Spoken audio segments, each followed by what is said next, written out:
Can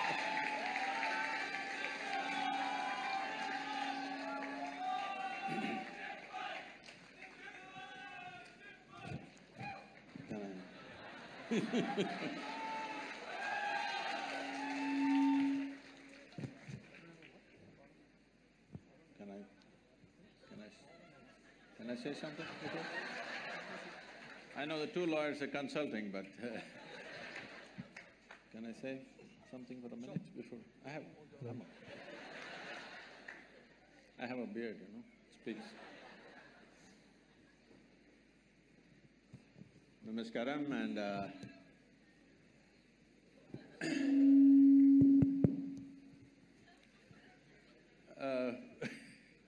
this Youth and Truth, how it came about is, in the last 3 decades that I've been active with people, this has been a constant refrain that many people, thousands of them, have said the same thing.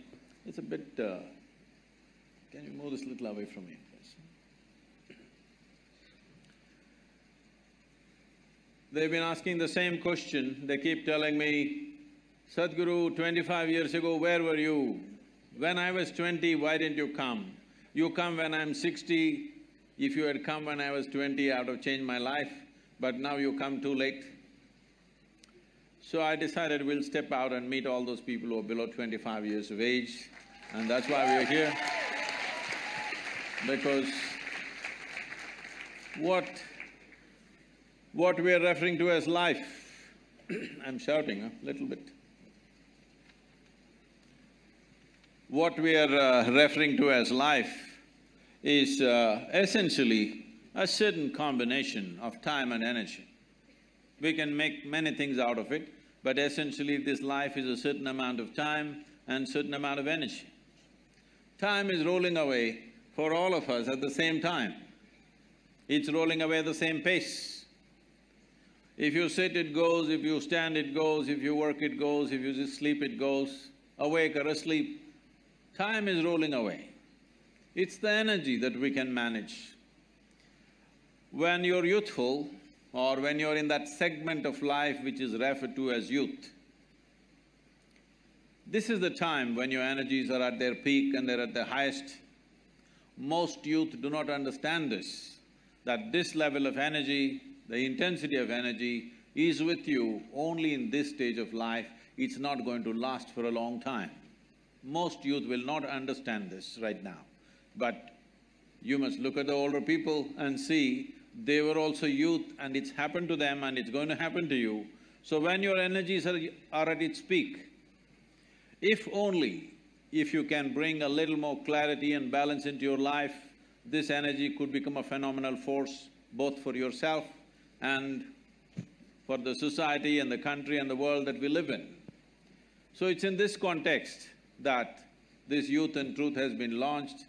We hope that we will be able to bring some sense of clarity and balance into your life. After this is over, this is going on for about 3 to 4 months after this is over, we will also offer tools for transformation which will be available for all of you free of cost. It doesn't cost anything.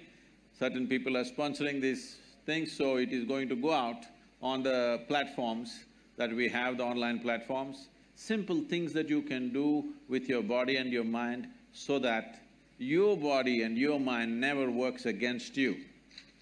When I say your body and your mind never works against you, people are calling it by many names. People call it stress, anxiety, misery, madness, whatever you want to call it. All these things are essentially this, that your intelligence has somehow turned against you, that's all there is. Yes? If your intelligence turns against you, there is no force in the universe which can save you. So it's very important at this stage in your life, you make your body and your mind in such a way, your intelligence and your energy never works against you. There are enough people in the world to work against you. Leave it to them. You don't have to work against yourself. See, right now the situation is this, most people don't need any enemies, they're doing fine by themselves. I don't want you to be one of them, please. I'm in the dock today, so Sadhguru, it's nice to have you here. I hope we have an interesting and insightful discussion with you. And thanks for the audience for coming in such large numbers. So as moderators, we have prepared about 12 questions, of which one is a social media question. A significant portion of these questions are contemporary issues debated across the nation and especially at Nalsar, so we've made sure that we ask them. The breakup would be about 1 hour would be the moderator discussion, and 40 minutes of 40 minutes we leave it to the audience to ask questions. I mean, one thing to point out here is that when all three of the moderators personally met Sadhguru about half an hour ago, he told us to be completely fearless in the kind of questions we can ask him with absolutely no restriction. So thanks for that, sir, and we'll make sure we do that. because a question can never be wrong. Only an answer can be wrong. So only I have a problem, you don't have, so… So some of these questions are contextual, so we'll make sure that we explain the context so even the audience understands where this discussion is going, and then we'll proceed with the question. Fine, so I think we'll start with the first one. So Sadhguru, shall we begin? Yes, sir. So I thought a good way to begin the conversation would be to pick up a question on first impressions. How did you foresee I will come in red today? Just a coincidence, I didn't foresee it. So I thought a good way to begin the conversation would be to pick up a question on first impressions. So I mean, both you and I would have heard the popular phrases, little knowledge is dangerous knowledge, and don't judge the book by its cover. So how do you weigh these expressions when we think of the concept of first impressions? As I understand it, first impressions are mental images that we create when we see someone or hear someone and the first interaction that we have with that person. So, and it's also possible that our first impressions are wrong. So are first impressions something which confuse your mind, or is it something which gives you initial clarity? So, and why is it that, I mean, how do we control our mind from racing That's a to these long conclusions? question. Okay. You have heard of the term love at first sight? So these things this is a English expression. These things used to happen when the genders had not met, they were secluded largely. So the first time a young girl with her parents in a carriage, she was going and you looked at her, she looked at you like this. It's been a long time since you saw a girl's face. Instantly, okay. But that doesn't happen anymore because they're always around you. You take your time, which is a good thing. So, I don't think you should make any impression of anything or anybody just by simply looking at it once, unless you have become such a mystic that if you see, you just know, okay? Why I'm saying this is, see, I spent a whole lot of my time and life just paying attention to things. Because when I was very young, I realized, when I was just 4.5 years of age, I realized I don't know anything. Because I don't know anything, I started paying attention to everything, smallest things. If I find a pebble, I will be looking at it for hours. If I find a leaf, I will be looking at it for many hours. If I sit on my bed in the darkness, I'm just staring at the darkness for the whole night. My dear father, being a physician, he started thinking, I need psychiatric evaluation.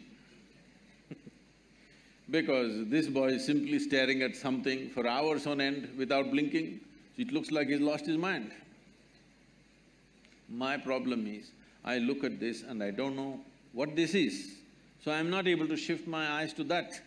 So I just stay with this. This went on like this, and in this condition they sent me to school. My mother said, you must pay attention to the teacher. I went and paid attention to the teacher. The kind of attention they would have never received in their life. About 9 years ago, this school where I studied almost 45 years ago, they invited me for their 125th anniversary. The trustees came to invite me. I said, see, why me? Because I was not just a not good student, I was not even a student. I only went to school when it was a must. Most of the time nobody noticed me and I just vanished somewhere. So I said, why me? I'm not a good example for your students.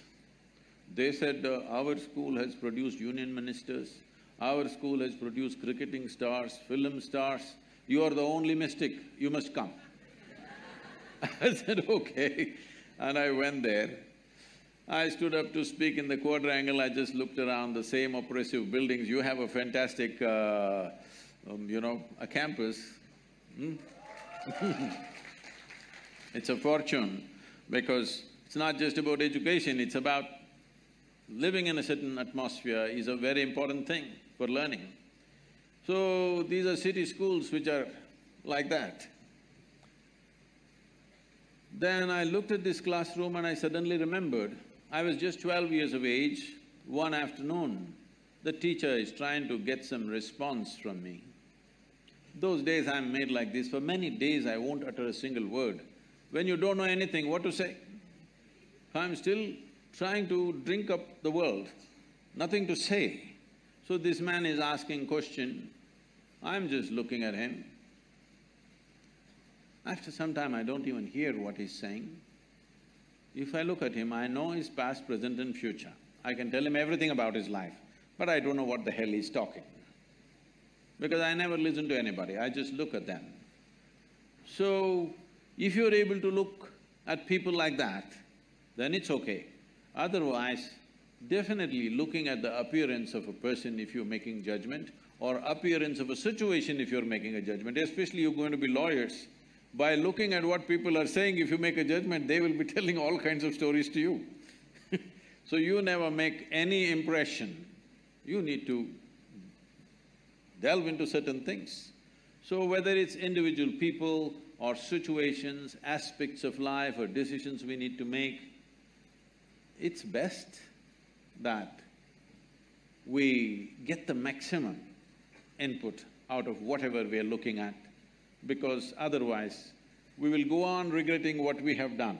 People who spend time in regret, they won't do much in life because it consumes so much energy. A related question, there's sometimes we have these certain instincts in us that direct us to do certain things, popularly known as gut feelings. So do you think the youth must act on these gut feelings or should we reject it? What is your take on gut feelings and instincts? There is something called as gut feeling and there is also something called as being shit scared, you know. So when people don't know which way to go, some things move in their gut. Don't understand always that as some kind of an intuition or some kind of an insight into life. Most people feel their guts only when you say he has guts, means what? His guts didn't move.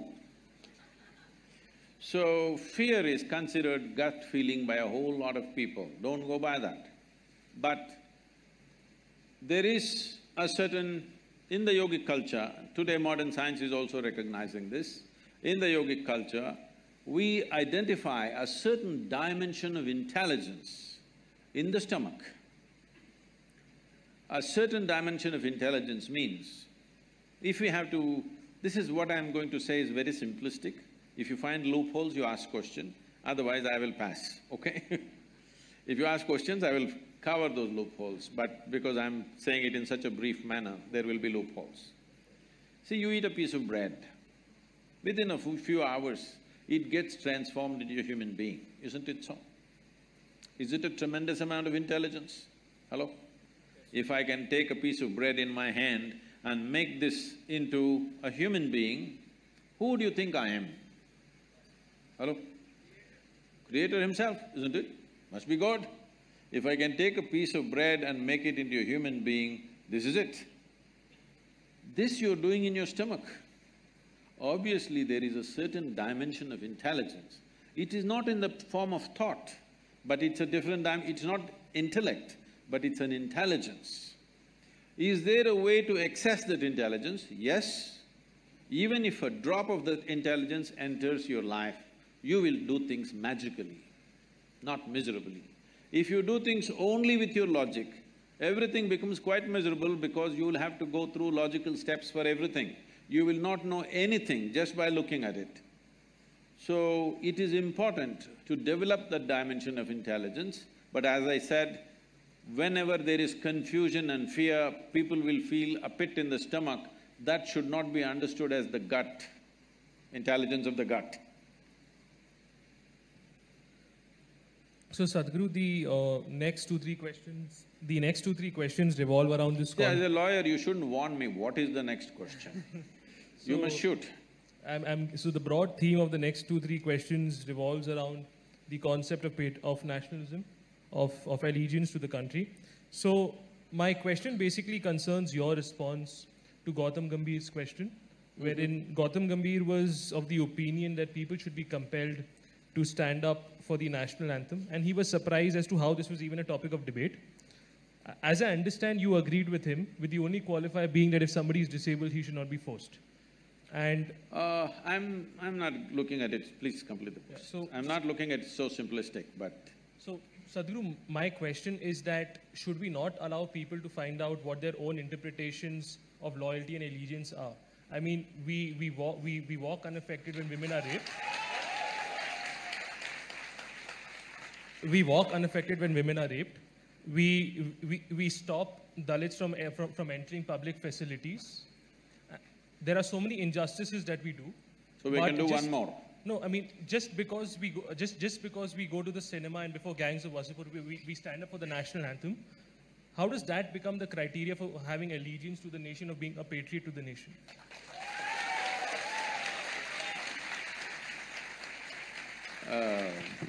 Looks like it's a very popular question. See, let's look at it this way. A nation, when we say a nation, all nations on the planet are not in the same state of development, evolution, and social and other realities are not in the same state.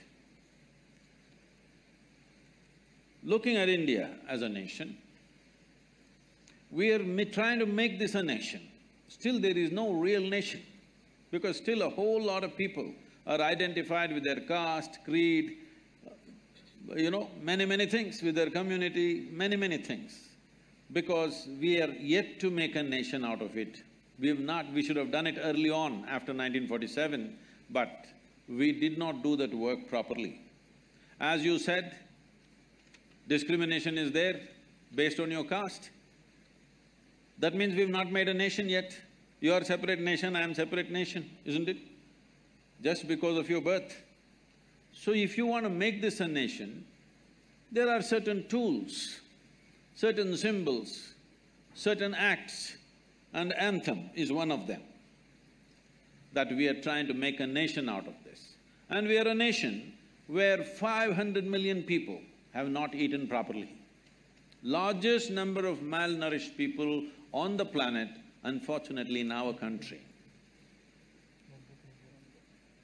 Nearly 60% of rural population in India, their skeletal system has not grown to full size, they are all like this, compressed.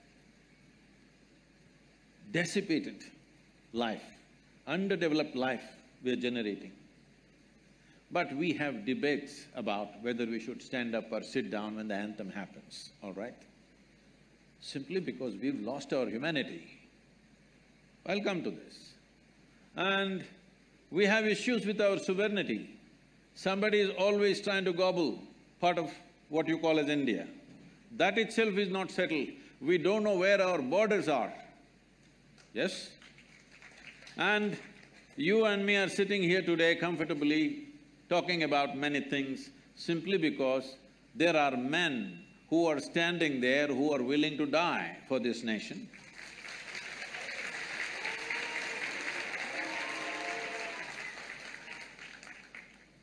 If you don't like it, it's fine. There are men and women who are willing to die for this nation. Every day they're dying. You may be seeing it as statistic, but unfortunately, they have wives, they have children, they have families. A man who stands there willing to stake his life, willing to make his wife into a widow, willing to make his children into orphans, at least please tell him, we don't care a damn for this nation, you also come back, what are you guarding against? Why should a man stand there guarding this nation when we are not willing to stand up for a simple symbol of the nationhood? It is 52 seconds, it's a shame. Now, the kind of arguments people are creating is, what if somebody is handicapped? Arre, don't we have that much sense? If somebody is handicapped, we will not ask him to stand up? What nonsense is this? He can sit like this, showing some expression for the nation. Nation has to evolve. If this nation in the next 25 years comes to a place where all citizens in this country are well-nourished, we can bring down our nationalism and patriotism by 25%.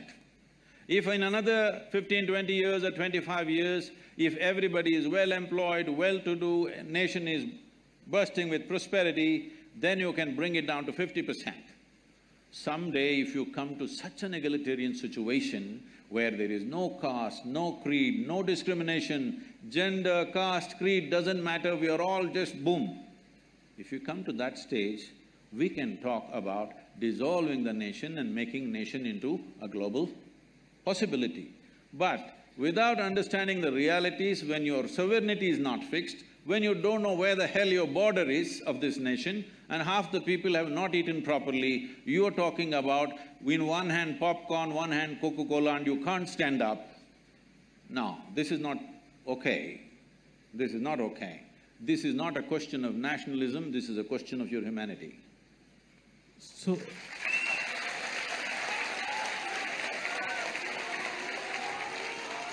Sadhguru, if I could just follow up on that answer you made. So, as I understand, you said that there are individuals like soldiers who show their allegiance to the nation by fighting for the borders, fighting in the borders. We are not loyal because we don't stand up… Nobody talked about loyalty, please. No, we need to understand this. Nation is not a God-given entity. It is an agreement among us what a nation is. Yes? Nation is not some God-given thing. It's we who made the nation. There is an agreement what we will respect, what we will not respect, what we value and what we do not value in this country. So this is an agreement that we have made. So this is not a question of your loyalty. Maybe you're doing some great work, but you don't want to stand up. But I'm telling you, this is not about you who is well-to-do. This is about those people who are still not fed properly. This is about those people who are dying on the borders. This is about those people who are being rubbed down to the ground on a daily basis. So, Sadhguru, I completely understand… How will sitting help? Please tell me first. No, how does sitting help? If one person stands up and speaks, it'll be nice. If you can stand up for this at least. So could I complete the logical flow on the question I asked him and then we'll put it to somebody there? Is that fine? Or like, do you want to ask right now itself? Please take the microphone and speak, it's fine.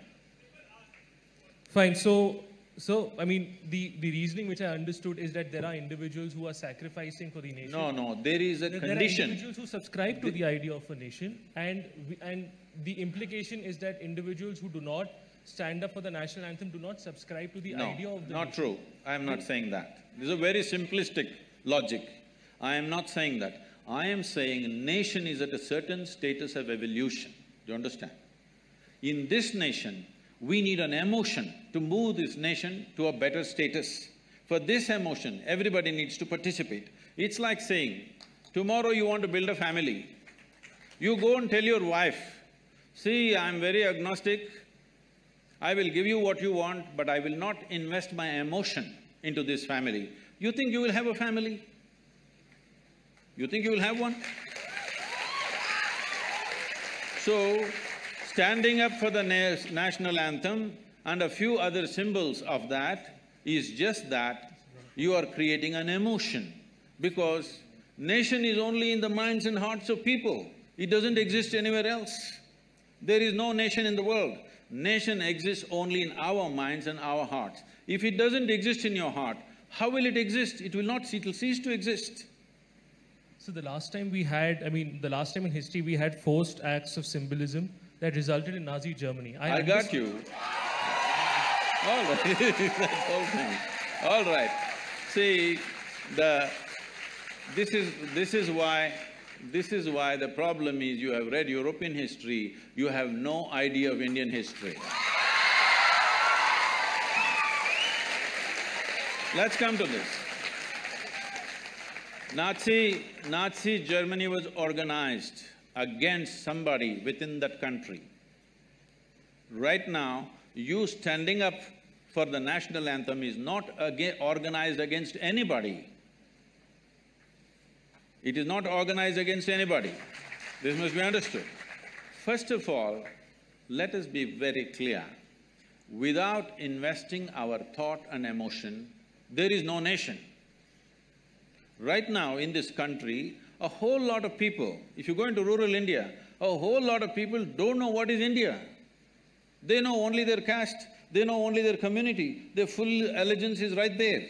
You have to build this nation in people's minds and hearts. You don't build a nation just around. If you build a road and a bridge and something, nation will not happen. You have to build a nation in people's minds and hearts. This is a simple thing. Why should I stand up in a cinema theatre? That's a question. No, not necessarily in the cinema theatre, but how many of you by yourself will go and attend a Republic Day parade or go for flag hoisting on an Independence Day and stand up and sing the national anthem? You don't. So because the only damn place that you go to is a cinema theatre, we are asking you to do it there.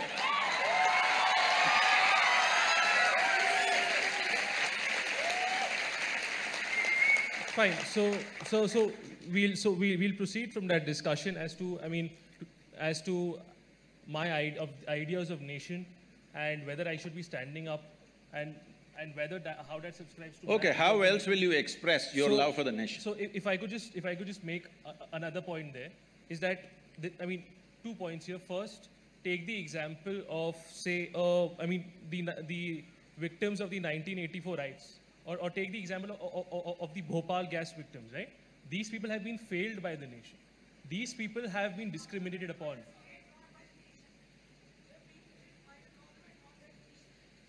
So, after 1984, how many governments did we have? We had multiple governments.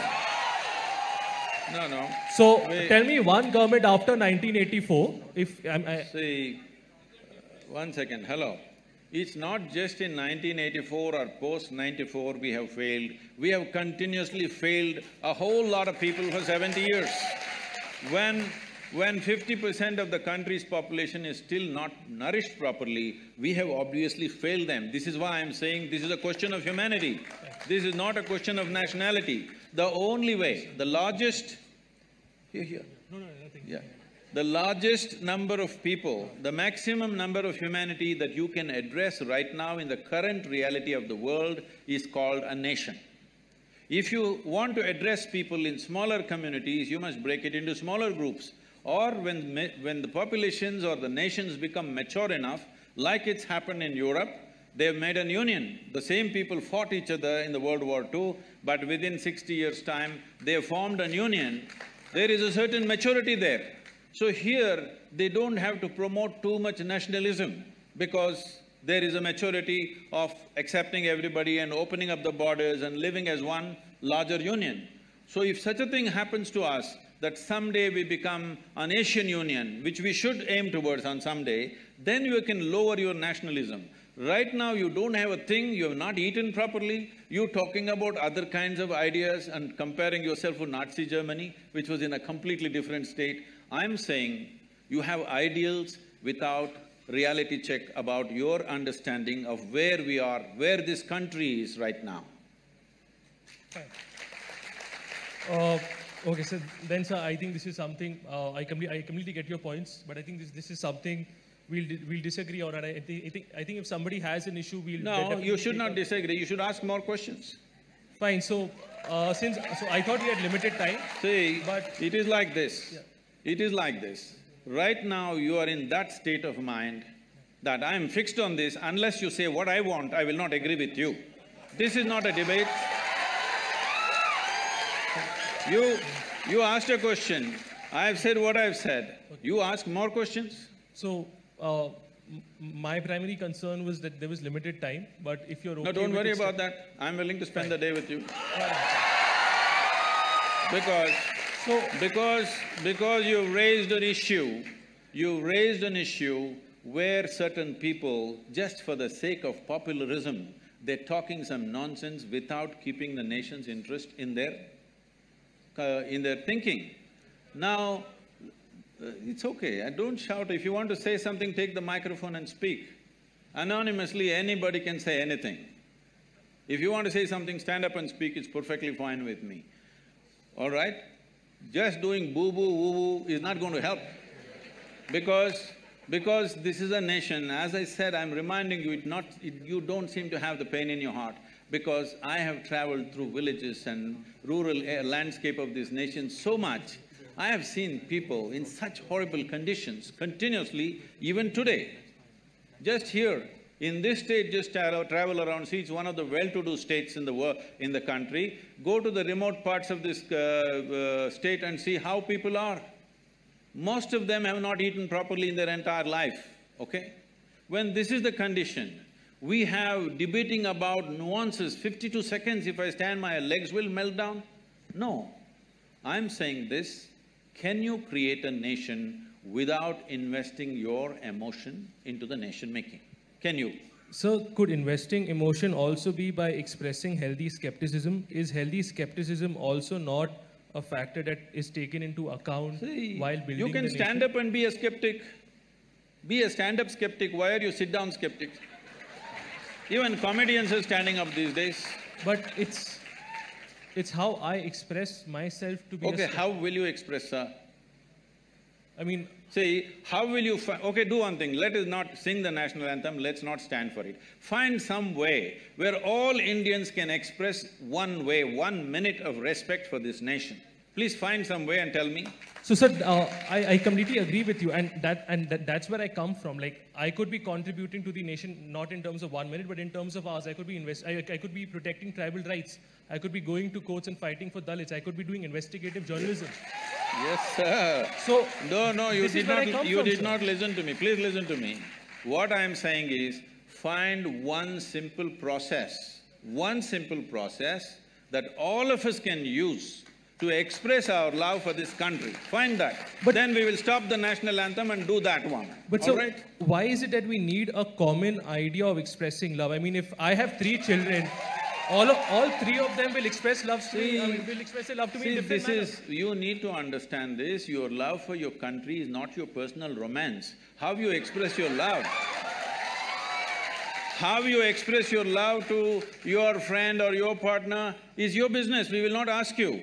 But when it comes to the nation, we are trying to put complex culture into one identity of some sort. Why don't you take a microphone and speak? Don't sit down and speak, stand up, huh? You got legs, right? So, could somebody give the mic to Rohan Pratap Singh? You know their questions, please tell me. Fine, so…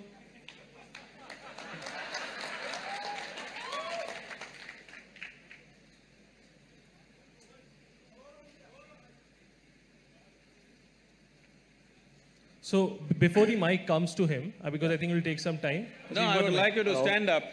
Yeah. So our question was simple. If we are talking… Can I sing the national anthem now that you're standing? Sorry? Can I sing the national anthem that you're standing right now? I think I can express my nationalism the way I choose to express it, because your country, which is extremely diverse… I do not question that. Yeah. I am not even questioning that. But I am saying, this is a country of 1.3 billion people. Each one of us, our own language, our own culture, our own castes and creeds and eating, dressing, everything is different. When it's like this, we need some common point which we all plug into and say, this is our thing. So this is the flag. I know flag is just a bloody cloth, we know that. But it's we, by investing our emotion, who make it sacred, isn't it? So to add on to Rohan's question, I mean, if the requirement… The question is, do we not have faith in… If you can hold the microphone. Yeah, sure. The question is, do we not have faith in our diversity? We are a country whose population is more than the population of Africa combined or the Americas combined. A country which has a population more in diversity than Europe and Australia combined. I know these if we have such a diverse population where people can choose to express themselves in different methods to show their nationalism, to show their patriotism, where they're working on a daily basis for the betterment of the country, who is this particular we that we're referring to, who can all of a sudden decide the standard of what amounts to nationalistic expression and other expressions which are not? That's the entire question. I know this is a certain kind of motivation which is there, it's fine. But this suddenly is a completely wrong word. In 1947, when the flag went up, the entire nation stood up. Entire nation stood up. Because at that time, we knew what it meant to be oppressed by somebody else. Now we've forgotten. That's all that's happened to us. So now, you do not understand, this country has 1,000 years of history of invasions and invasions. And in every possible way, we've been rubbished. Do you understand? And we have forgotten this, that just 60, 70 years ago, we had famines where people did not die in hundreds of thousands, they died in millions. We've forgotten that. We think… We are talking a language of America. You must understand, United States of America, in every sports event, major Super Bowl is happening. If the national anthem goes, everybody stands up, not just stand up, with their hand on their heart. So that nation is doing what it is doing.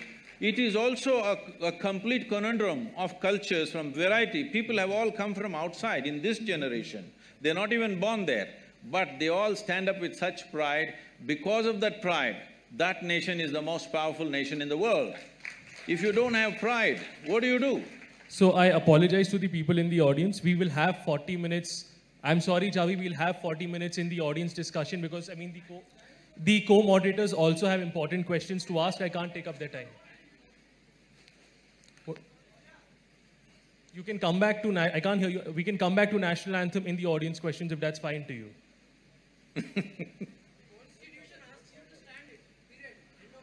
Constitution under Article 19(1)A gives me the freedom of expression and there are explicit Supreme Court decisions which say that I have the right to silence, to peaceful silence. So if I'm just sitting up and I have the right to be silent, that is constitutionally protected. So Constitution does not say this.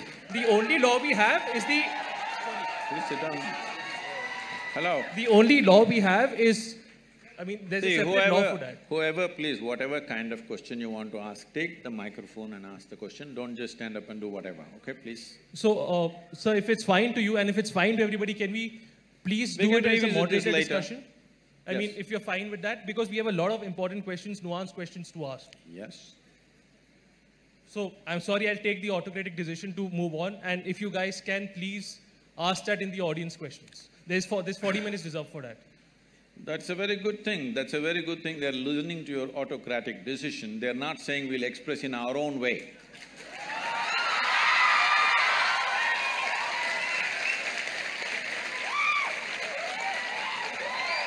So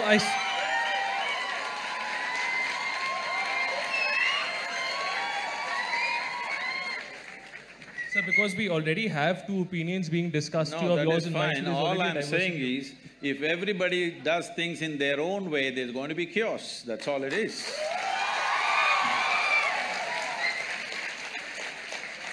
So we'll discuss this in the audience questions. So the next question, sir, Sadhguru, which I have, concerns the interlinkages between art and war. This is again, this comes back between art and war, between art and nationalism. So just to set the context, in Bombay, there were certain political entities which threatened that a particular film would not be released because it involved a Pakistani actor who, by the way, was working there, was working in India legally on a government-sanctioned permit. It was argued that releasing such a film would be disrespectful to Indians and to the Indian army. And there have also been similar instances of other Pakistani actors and musicians also being prevented from working in India.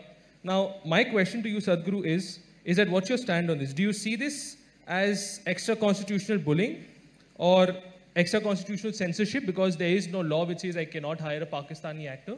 Or do you see this as a justified patriotic concern?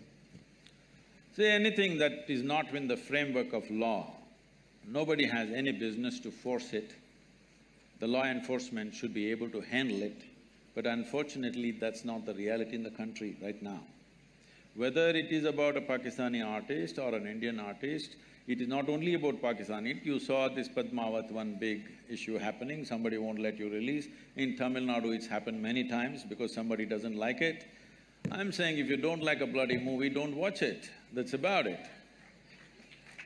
So, about India-Pakistan, there is unfortunately, there is a lot of continuous conflict happening. If it is not necessary for us, we must make a law like that. Till these things are settled, as they are saying right now, till it's settled, we won't talk. Similarly, till it's settled, we won't act, we won't sing, we won't do. But outside the framework of law, nobody has any business to enforce anything. Unfortunately, the way to become a leader in this country has been till now, you don't have to create anything, you don't have to build anything. You gather 100 people and block the highway for 3 days, make everybody's life miserable, you may get elected. So those of you who are shouting, you must understand this is not the way, because this is the person that he's talking about right now. People who will break the framework and do their own thing, just to have their way because they believe something. You can believe whatever you want. You can believe whatever you want. I can believe whatever I want. But we have come to an agreement that we will work within the framework of the Constitution, and that is our book right now. Other books that you read, a religious kind, nationalistic kind, whatever other kind you read, it's your personal choice, you can read whatever you want. But the nation will run by this book. If we find a flaw in this book, we have the freedom to amend the book. That's how we must go. First and foremost thing about building a prosperous nation is, we must be a law-abiding nation. If that doesn't happen, never well-being will happen to the people. Those who have the muscle will rule the nation. So, as I understood from your answer that in case there does not exist… Why do you interpret my answer? I think they understand. No, so Sadhguru, you look into all aspects of the answer and you give a complete answer. Sometimes maybe it's difficult for us to understand maybe what exactly you're saying. So sometimes as a moderator, it's my duty to clarify that. Okay, sir. So as I understand from your answer, Sadhguru, is that what you're saying is that if there does not exist any law which prohibits Pakistani actors from not being employed in Indian cinema? It's not just about that. Even where there were no Pakistani actors, many movies were not allowed to be released. There was violence on the streets. If we don't learn to put this down at the very first step, that somebody thinks they have a right to burn the buses. When the buses were burning, I called somebody who is a very responsible person in this country and asked, what the hell is happening in this country? For a cinema, you're burning 20-30 buses in some town. Then they said, Sadhguru, what to do, Sadhguru? These are Rajputs.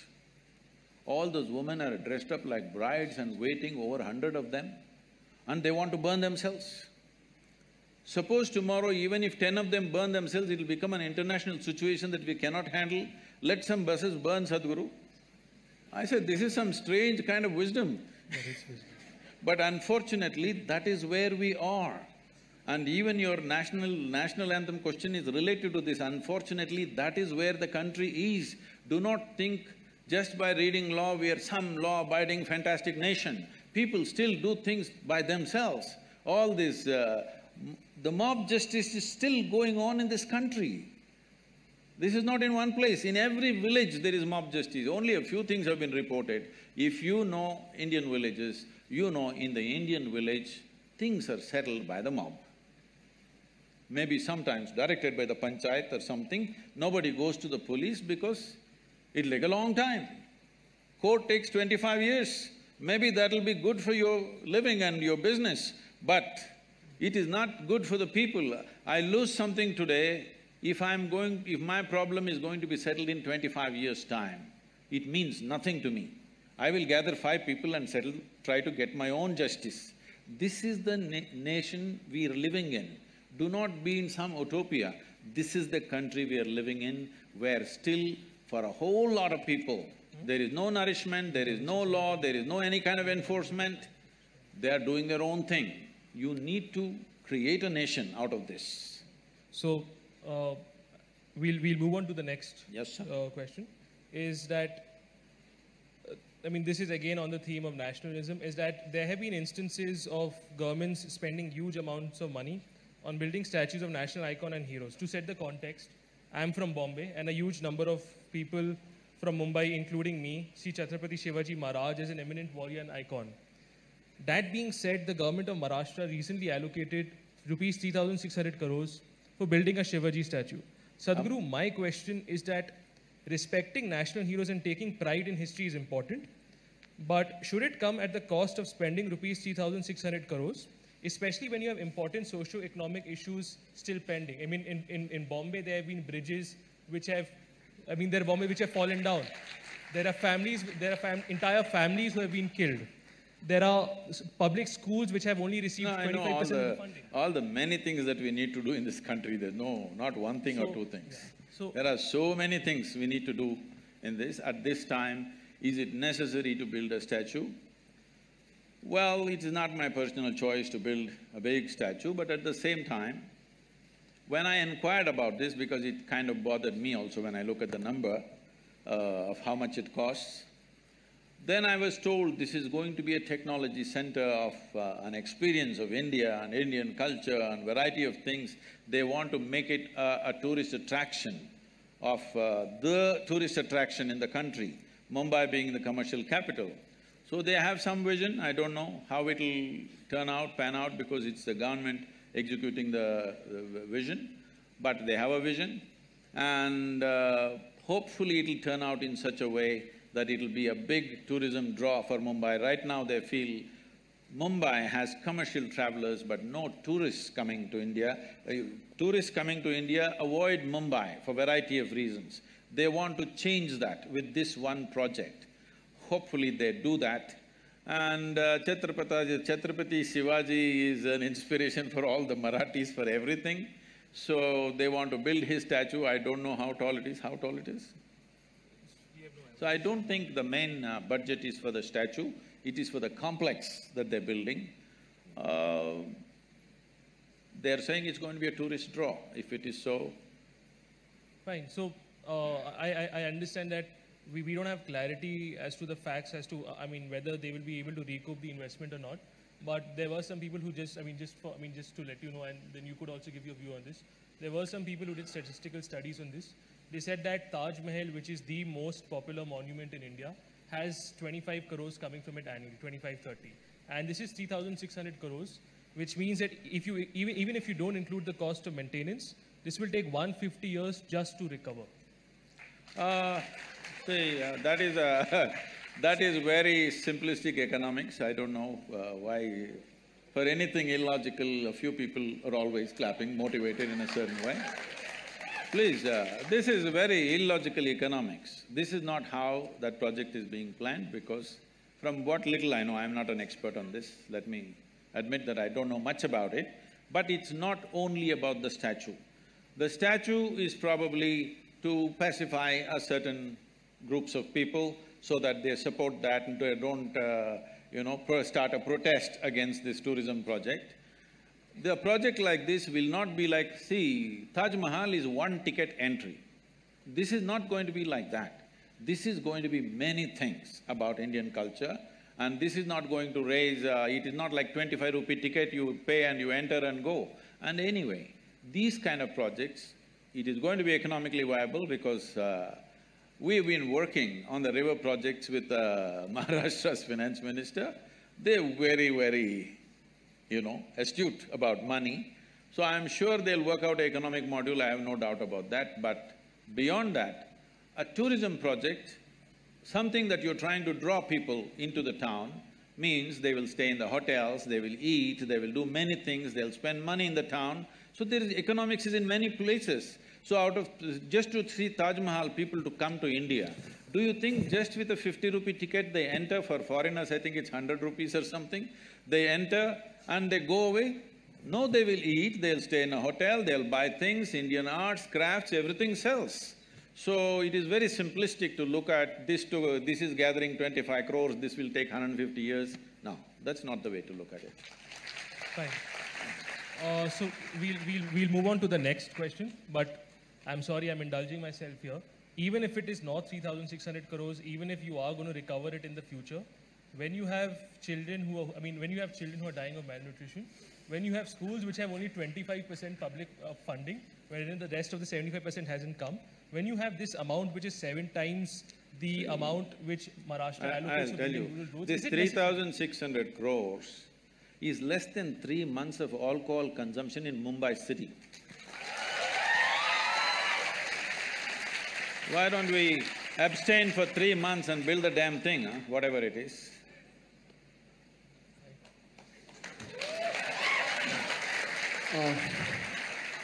Okay, Sadhguru, we'll now move on to the next question. This is more related to spirituality, so this won't have that much controversy, I guess.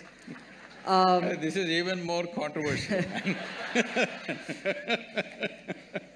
Okay, I'll try to bring in the controversy here. It is a common notion among people that spirituality is a rich person's area. So even if you look at the people who have gathered around here, we are all pretty much well off. And once we have earned for ourselves, we then find time to do yoga or meditation or look into our inner being. But as we were discussed all throughout the whole discussion till now, there are… yes, you yourself have said that 500 million people are still malnourished, and there are so many people in this country who are daily wage workers who at that point of time, spirituality and learning of their inner being would not be the most important thing for them. Their most important thing would be feeding themselves and their children for the next meal. Really, you think so? You do one thing, you go to any so-called spiritual event in the country, will you see rural masses there or people like you in denims? Who will you see? So, don't make conclusions which are not even true. Are we trying to prove something or are we trying to look at truth? The truth of this nation is, we have kept our populations in extreme, abject poverty. Nourishment is missing, leave anything else. Nourishment is missing. In spite of that, I must tell you this. People ask me these questions wherever I go in the world. Sadhguru, so many spiritual teachers and masters, so many great beings have come in India, but why are we so poor? Why is India so poor? Where is the spirituality? Well, you know this, 250 years ago we were the richest nation on the planet. Everybody wanted to come to India. Why do you think of Vasco da Gama or that Columbus who made that mistake? All these people set off in the oceans that they did not know, and over 100 expeditions in the ocean drowned. Nobody ever wrote about them, all right? Because nobody writes about people who drown in the oceans. So why was everybody in Europe trying to come to India? Because it was the most prosperous nation. Well, in 250 years we got cleaned up. We can't… well, somebody did it to us because we can't just blame them because it is also ourselves who allowed that thing to happen to ourselves. Now we are trying to build back, all right? But even though you kept them in such abject poverty, wherever these people went, they made sure not a bit of the local culture remained. Just look at North America, South America, Australia and large parts of Africa, anywhere. This one culture, after 1,000 years of invasions, we've still kept our culture and our spiritual process. Not for nothing. Where we are, you know where our yoga center is, there is a police station about 12 kilometers away. This police station is supposed to service nearly 250,000 people in different levels of economic situations, all right? Some are rich farmers, some are medium, some are really poor, there are tribal communities, everything. There are only now, in the last 30 years I've been there. At a time, there was only 7-8 policemen with a ASI. Today, there are about 14 to 15 policemen with a SI. This is an upgrade that happened 3 years ago. Otherwise, even now, with these 14 policemen, 2 or 3 will be on leave because of something or the other, and 3-4 are on night duty. Hardly 7-8 policemen for 250,000 people. And these are poor people living in small huts. People are driving in Mercedes cars up and down, but they never pounced on them, killed them and took what they have. It never happened. This is spirituality, if you've forgotten this. This is spirituality, you understand? Well, you don't stretch this too far. You don't take their spirituality too far. You have to settle what they need in their lives as quickly as possible, otherwise they won't hold for too long. But it is because of that spiritual process, we as a nation have survived in spite of all the abuse that's happened to us. And don't say rural masses don't have spirituality, they are the ones who are really on. Urban masses are losing it, isn't it? No, my question wasn't towards rural masses. Mine was like, for example, I'll just… Poverty, right? Not poverty as such, but for people who are working every day, like for example, the maid in my house, for example, let's say she works in 5-6 different houses, she probably is able to make 4,000, 5,000 a month. And at that point of time, she would try to… the most important thing going in her mind would be educating her children, probably feeding herself. I am saying that they do deserve to have the self-awareness and the spirituality, but how will we… How will we do it? If you do not know this, 70% of our work is in rural India, where the poorest of the poor are, okay? Poorest of the poor are in rural India, 70% of our work is in rural India, and it's free. It's free of cost. You walk with me in Tamil Nadu, you go into a village, the entire village will gather. Not for money, not for something else, because they know there is some tools of transformation which they can make use of. So in the city, there is money involved simply because you want it in an air-conditioned room. Air conditioning is on right now. Whether I pay or you pay or somebody else pays, somebody is paying for it, isn't it? If you don't understand this, you have no sense of economy. That's the biggest problem in the country. People have no sense of economy, so they're always asking for welfare schemes. Give me this, give me that. But whether I pay or you pay, somebody is paying, isn't it? If what is paid is not accounted for, it's not going to work. This is the reason why we are poor, because we are not conducting our economics properly. Now, spiritual process is about inner strength, especially if you are going through hardships. Inner strength is most important or no? That is the time to remove it. Is it there for the rural masses? Definitely there. Much more. 70% of our time we are investing. But when I come to the city, when I come to Delhi, activists come and invite me. Why are you only meeting the rich and powerful? Why are you not coming to the slum? I said, the whole goddamn country is a slum, and I'm traveling all over. When I come to Delhi, I want to meet only the rich and powerful. Let it be very clear to you, I'm not going to come to the slum in Delhi, because the entire country is a slum if you have not seen. Thank you, sir. Sadhguru, many of my colleagues and I are soon going to begin our professional careers, so there may be occasions in the course of our career where we are confronted with certain moral dilemmas. For example, a situation where you're required to defend someone you know is guilty, or a situation where you have to prosecute someone you know is innocent. Now, the law says that every accused is entitled to an attorney and the right to a fair trial. Now, if I decide to defend this particular accused individual and I defend him successfully, then should I be pleased with the acquittal, or should I regret the fact that the victim has not received justice? So how do I reconcile this conflict between my conscience and my professional obligations? See, your profession is a constitutional obligation. You have no business to see what is right and wrong. Your business is just to interpret the constitution for the well-being of the citizen who comes to you. Crime he has committed maybe, but sometimes the crimes are so heinous, then the human question will come up, should I save this guy at all?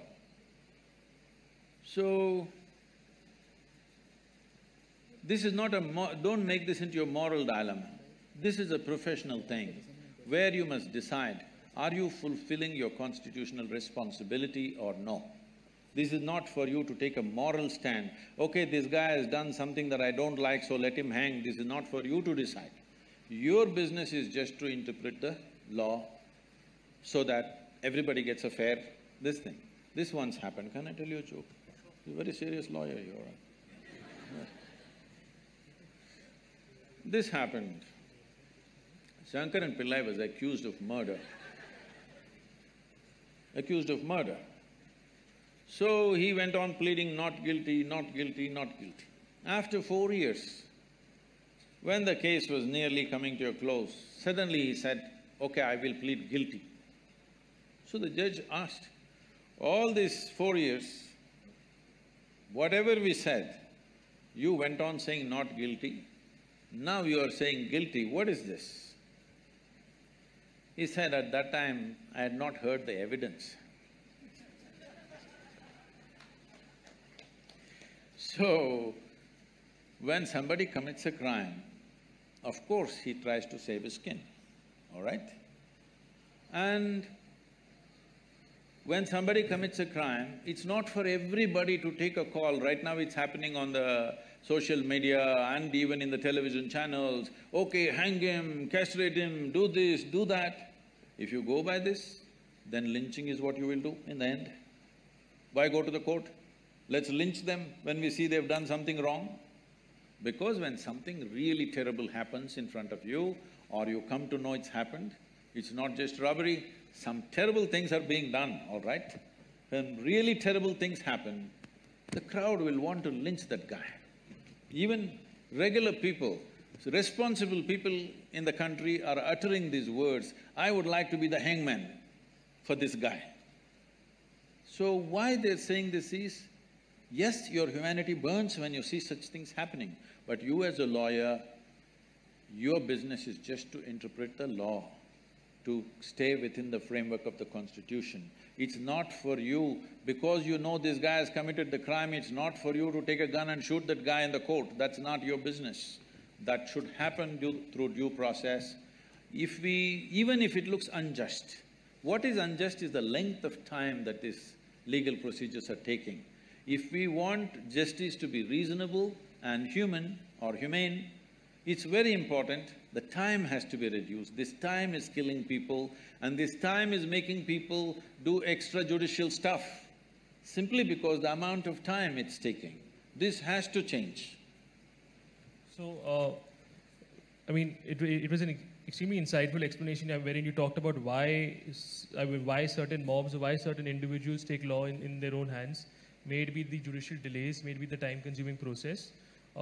Just one clarificatory question I had here is that while the absence of adequate legal infrastructure might propel them to do such acts, are such acts justified despite the inadequate legal infrastructure? That's one question. I thought I made that extremely clear in the previous answer. Anything outside the framework of law, the moment you think it's all right, however nice and right it may look to you, then you're breaking the nation. May it be as a lawyer or as a citizen? Even as a citizen. But at the same time, when there is no law, when the law is skewed in somebody else's favor, I know I will not get justice, something terrible happens to me, you can't stop this human being from doing it. So it is both ways. Is it correct? It is definitely not correct. Nobody has the right to do it. But you cannot use that position and keep on keeping people in a state of injustice. They will act in their own way. So, legal reforms need to happen rapidly, otherwise you will see things going, people taking it in their own hands. Thank you for the answer.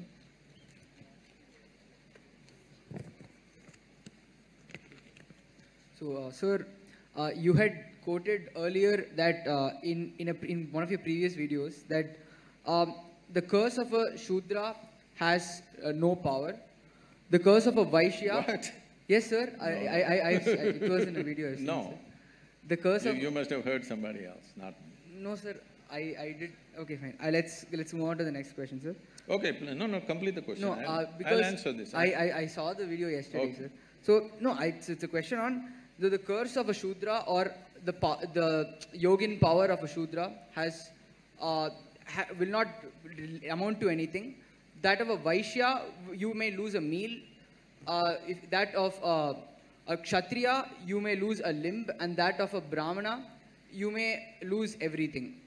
And my question here is, and you had also stated that this Varna system was not based on birth, but was based on the occupation that person had and the qualification of the occupation. So my question here is, since the karma of a Vaishya or a Shudra is defined to them and they are doing their duties, how is the power of one more than that of the other? No, I think this is completely misunderstood. Let me put this in the right perspective. Right now, you're going on the street. We said it is an occupation, it's not by birth. We are not talking about a caste system. By occupation, those who did menial jobs were considered one. It is over a period of time it became by birth, okay? This is a class system which became a caste system over a period of time, thousands of years. And then it became discriminatory, unfortunately. Anyway, right now, suppose a man who is sweeping the street got angry with you. At the most, he will take some filth and throw it at you. Yes? But a big businessman in the town got angry with you. He will do something else to you. Kshatriya means today, a police officer or a political leader got angry with you. Much bigger damage will happen to your life, isn't it? Now, there were people who had attained to certain inner capabilities. If they got angry with you, really damage would happen to your life. This is what is being spoken. Please do not misinterpret as caste system and Shudra has… No, you started off with Shudra has less cursing power. That is so even today, isn't it? Those who are doing menial jobs, do they have the same capacity to damage your life as a person who is in power? That's all that's being spoken there. Thank you for the answer, Sadhguru. The next question is something which all students deal with is, how does one figure out their passion? And should one necessarily follow their passion even if it means sacrificing comfort, lifestyle or geographical proximity to family? And should passion always override such considerations which might also be important in their own right? See, let us understand what is passion. Passion is just a certain thought in your mind to which you invest certain emotion. That's your passion, right? You can be passionate about a certain activity, you can be passionate about a certain person, you can be passionate about a certain thing. How did this happen? It's a thought in which you invested a certain amount of emotion. I'm saying, if you know this, and if you know how to generate thoughts consciously and invest emotion consciously, this wouldn't even be an issue. Right now, passions are happening compulsively. What happens compulsively will lead you wherever it leads you. Sometimes it takes you to a good place, sometimes it takes you to a bad place. But if it means so much to you, it means so much to you means it is just that you have invested so much emotion in it. That's all it is. Because you've invested so much emotion in it, you may not be able to look at it logically once again. You have lost your fundamental discretion simply because you've invested so much emotion in it. I don't think that's a way to build one's life. One must build their life consciously. But most people don't understand what is building life consciously, they only do things by chance. This is why those who are successful are stressed, those who have failed are frustrated, both are suffering. What else should happen in their life? That's what they need to look at. What needs to happen in their life is, they must learn to conduct their physical body, their psychological process, their emotional process and the fundamental energy process in the body consciously. If this happens consciously, this will happen the way you want. If this happens the way you want, you living joyfully or blissfully is a natural thing. In the world, what you do is not according to your passion. In the world, what you do is what is most needed today. That's what you must do. This is my passion. The world doesn't need it, but you keep on doing it. What is the point? So just a follow-up on that question about the world, I mean, certain things we need to done to improve certain issues or to remedy certain problems. Now, from my limited understanding, or at least what we learned in textbooks, is Buddhism talks about how we should not be attached to something, or how in certain cases we should be detached. I mean, it talks about how suffering, one of the reasons behind suffering is attachment. Now, my question to you, Sadhguru, on this is that how can I attempt to remedy injustice if I'm not sentimentally affected or attached to a particular cause? How can I help a particular friend or empathize with him if I'm not attached with him? So, this obsessiveness or attachment, is it necessarily bad? See, this attachment-detachment business is a misunderstanding that's come out of the Gita in this country. People misunderstood Krishna like nothing, in the sense, people think Krishna is talking about detachment. Please look at his life. His life is involvement, isn't it?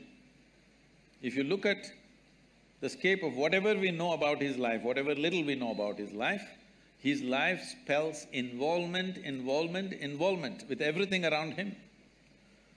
So this person unfortunately is being accused of detachment. See, if there is no involvement, there is no life.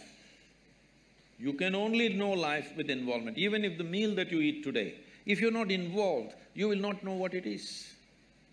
Without involvement, you cannot even taste life. Not possible. People are talking about detachment because of fear of suffering.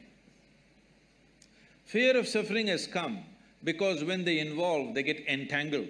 They do not know how to get involved, they just get entangled. Entanglement is happening because your involvement is very discriminatory.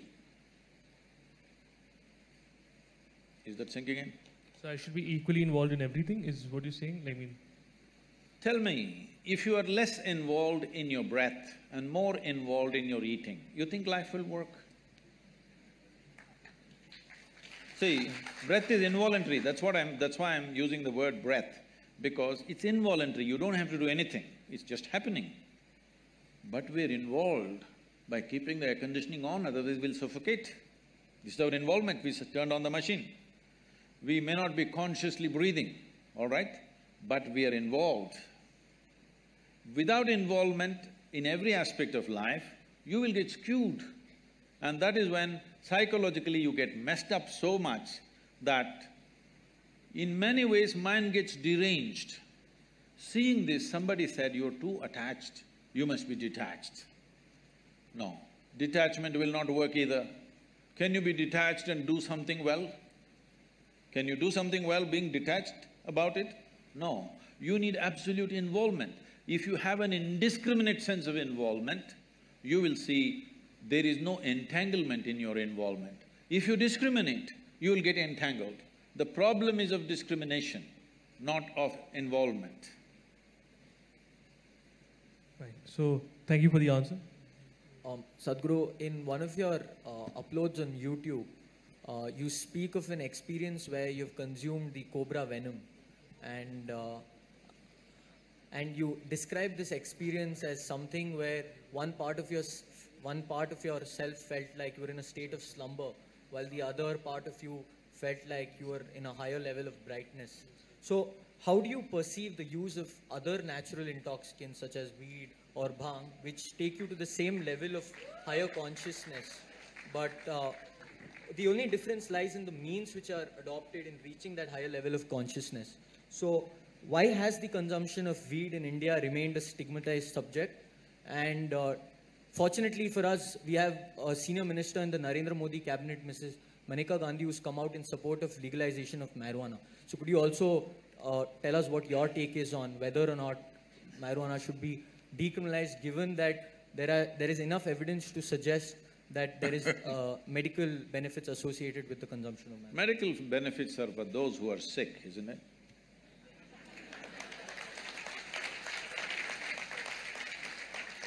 We talk about medical benefits when people get sick, not when they're healthy, all right? So, I'm glad you've been doing some research about finding that cobra venom thing. We are not consuming cobra venom on a daily basis, we are consuming mercury on a daily basis sometimes. But that is not for intoxication, nor do we need cobra venom for intoxication.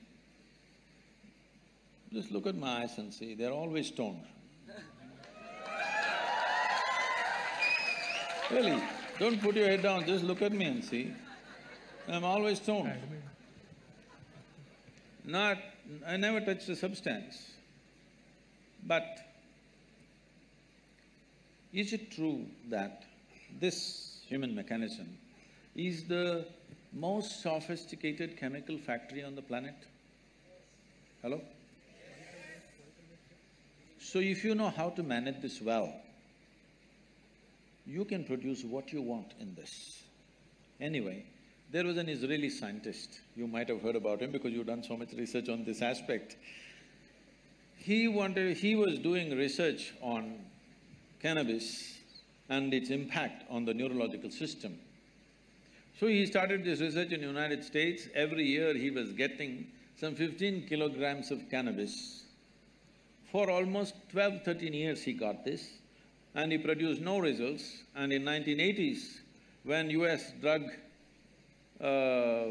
agencies, the agencies which were working against the drug smuggling and stuff, they decided to not hit the suppliers but hit the market.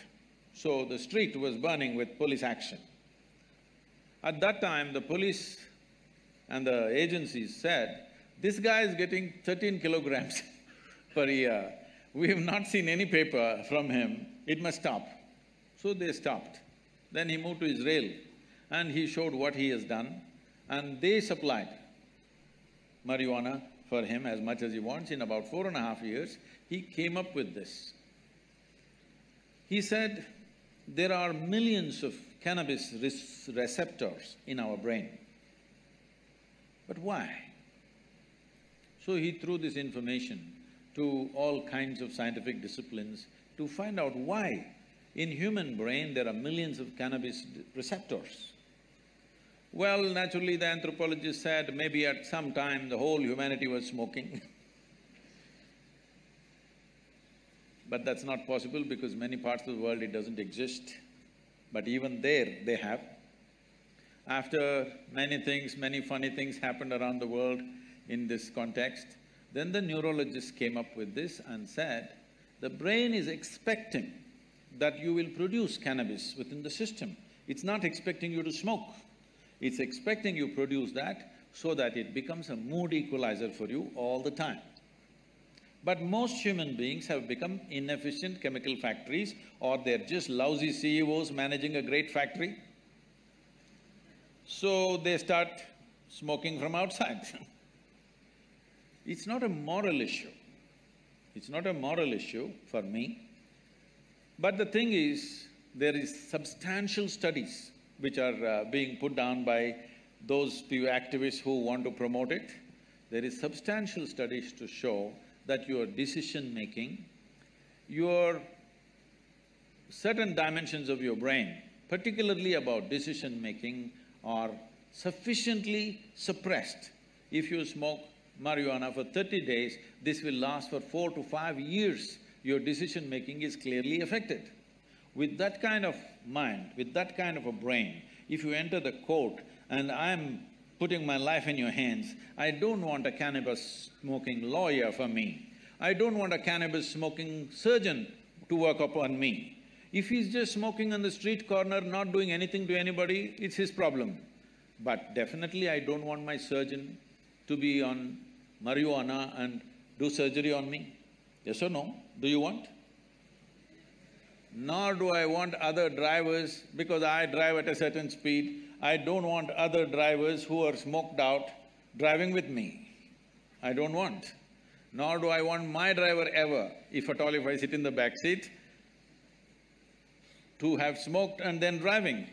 If you want that, you choose, but we don't want that. Most people don't want that because they know what it'll lead to. So what we are looking at recreation, we have made it this way. What this means is essentially, today, 70% of the American population is on prescription medication, rest of the world is trying to catch up. But yes, rest of the world is trying to catch up. People are starting medicines very early on their life. The remaining 30%, of course, are going on things that you're talking about. Why just stop with cannabis? Why don't we do some cocaine? Because it really fires us up, you know? It's okay, man. It's all right with me. I told you, it's not a moral issue for me. It's a question of whether it'll enhance your life or suppress your life. Whether it'll allow you to live your life full on, or will it make you a smaller life than the way you are, or what you're capable of. Nothing less than what you can do must happen in this life, isn't it? For whatever reason. Either because of your attitudes, or your stress, or your drug, or for whatever reason, you should not become a human being less than what you could be.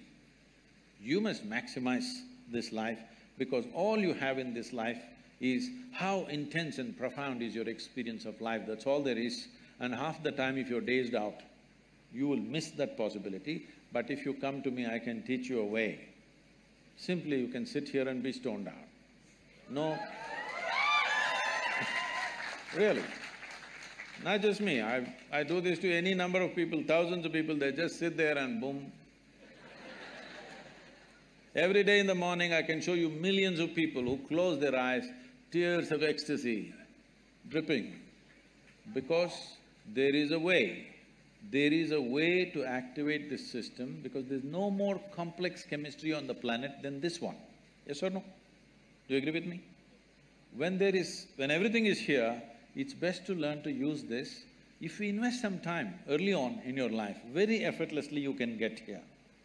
Instead of that, if you take external inputs, we know all the negative impacts of that.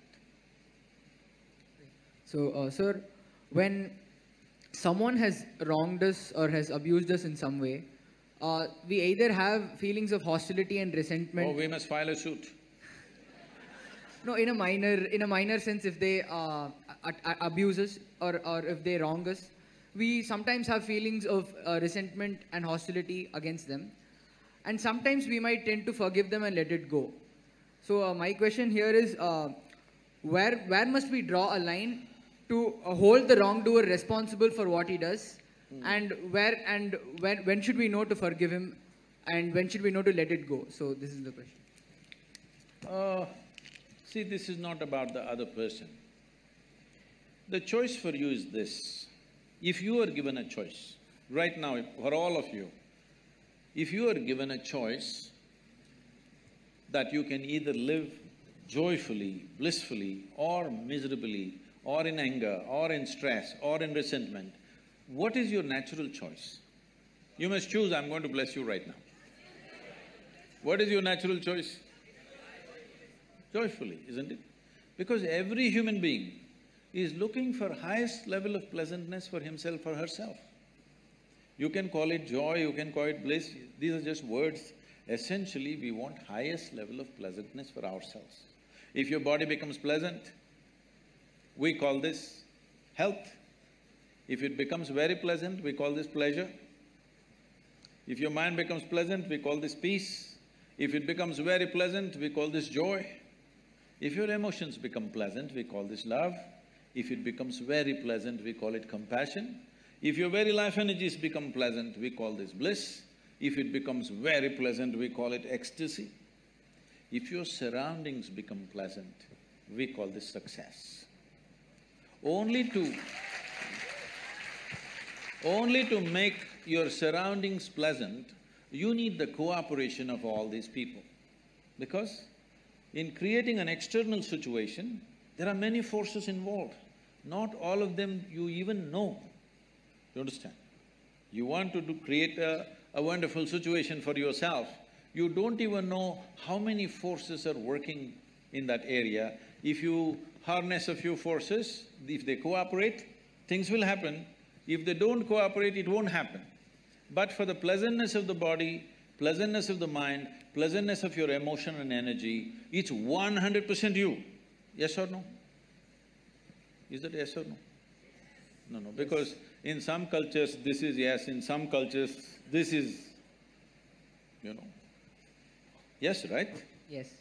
Surroundings creating situations in the surroundings, you need cooperation from the people, otherwise it won't happen. So only for success, you need cooperation. To keep yourself pleasant is 100% yours. So right now, you know well that you want to be peaceful, but somebody else is doing something. What are they doing? They know what they know best. They're abusing you. Why are they doing it? Because that's all they know. Yes or no? That is how they know their life. That's why they're doing it. If you become resentful and you think something will happen to them, see, these are things. Anger, resentment, hatred, these are all poisons that you drink and you expect somebody else to die. No, life doesn't work like that. You drink poison, you die. It's a very fair life. If you drink poison, you die. Very fair, isn't it so? I drink poison and you die, is it fair? So, people who are in anger, resentment, hatred, this is their thing. They are drinking poison. When I say poison, I am not saying in a moral sense. There is substantial medical evidence right now that we can show you with a blood test that 5 minutes before you take your blood test right now, 5 minutes you may remain in extreme anger and take your blood test, you will see you're chemically poisoned actually. So you're literally poisoning yourself, thinking it's going to hurt them. No, it's only going to hurt you. So it doesn't make sense to me, that's all. It's not a morality, whether you should get angry or not get angry. It's up to you if you want to make a mess out of yourself. So this is a question we were sent, and the context of this question, as I understand, is that previously our understanding of gurus or mystics were individuals who meditated and were in penance in forests, who were not attached who were not attached or concerned with businesses. So a question we were sent is that now we see a lot of mystic individuals who have huge foundations, who have companies, some of whom who have gone into production of foods and soaps. So the question here is that, is this… Toothpaste. Toothpaste That's the most popular. So the question here is that, is this a healthy trend that you have individuals who you otherwise identified as individuals devoid of material pleasures or away from material pleasures or away from businesses are now actually turning to them? Well, you have not yet managed a business. Managing a business is definitely not a pleasure. But I know who is in the focus right now. See, I had some kind of a conference in Chennai, and somebody came to pick me up, and the driver was driving. He's a regular driver. He goes behind what is in front of him, and it's getting late. I have a reputation to keep that in these 37 years I have not been late to a single event in my life. Though in one day I may have 3, 4, 5 events, still I have not been late to one. So I want to get there, this guy is going at his own pace in the traffic. So I said, you get out. And I took the wheel and I did some forced driving. That was in Tamil Nadu, the Andhra Pradesh police cannot do anything about it. So I did some forced driving and just made it in time. The security gate at the hotel, these days they're stopping you, opening your bonnet, checking your engine and your boot, but nobody knows what they're looking for. After that Mumbai event, unfortunately, everybody has to go through this. So the car in front of me went and the gate opened, I just went through and they were screaming. I came into the portico, stopped, left the car there and ran into the conference. There was some journalist standing there. After I finished the thing and I came back, they said, in ancient times, yogis used to walk. You drive your own car, what kind of a yogi are you? Then I said, you idiot, in ancient times everybody was walking, not just the yogis. So mystics keep with the times? Huh? So mystics keep with the times? Oh, they were always contemporary. The problem is most people's idea of a mystic is the Sivakasi calendar. where one man is sitting under the tree with a constipated look on his face. That is a calendar art, that is not a mysticism, all right? The mystics of the day, well, look at anybody. If you call Krishna a mystic, he was working with the kings all the time because he wanted to transform the political system. If you see Gautam Buddha, always working with the kings because he wants to transform the political system. Without transforming the political system, people will not benefit. So always, the gurus were always around the kings, not because of their palaces, because of their concern, unless the one who rules transforms himself, there will be no benefit for the people. Right from ages, you go back wherever you want, always they were around the kings, not looking for crumbs in the palace, but simply because unless you transform that one fool, the country will not change. So it's been indicated to us that, there's a lack of time, so what we could do is that I have a question on section 377 and Angad has a question on something else. If I'm not wrong, 377 will be taken up by somebody in the audience, so I'll let that go. Or if it's… does anybody in the audience have that question? Then I'll let it go. Does nobody have a question on that? Fine. So when somebody asked you for your views on section 377, you talked about how we should not be entering into people's bedrooms, how they should be given the privacy, how we should not be criminalizing this. That being said, there was a statement after that which me and a lot of Nalsarites didn't understand as to what was the context or the basis of that statement, is that it should not be promoted. What is this, it should not be promoted? See, right now, there are people, large majority of the people are heterosexual. You don't have to promote it. Anyway, they will do what they have to do. Similarly, if there is homosexuality among a certain segment of people, no need to promote, they will do what they have to do. And what a heterosexual person is doing in the bedroom, does anybody inquire what is he doing? They should not inquire, it's not civilization, I'm saying. Similarly, no matter what the hell you're doing in your privacy, we will not even inquire, I'm saying, because we're not interested.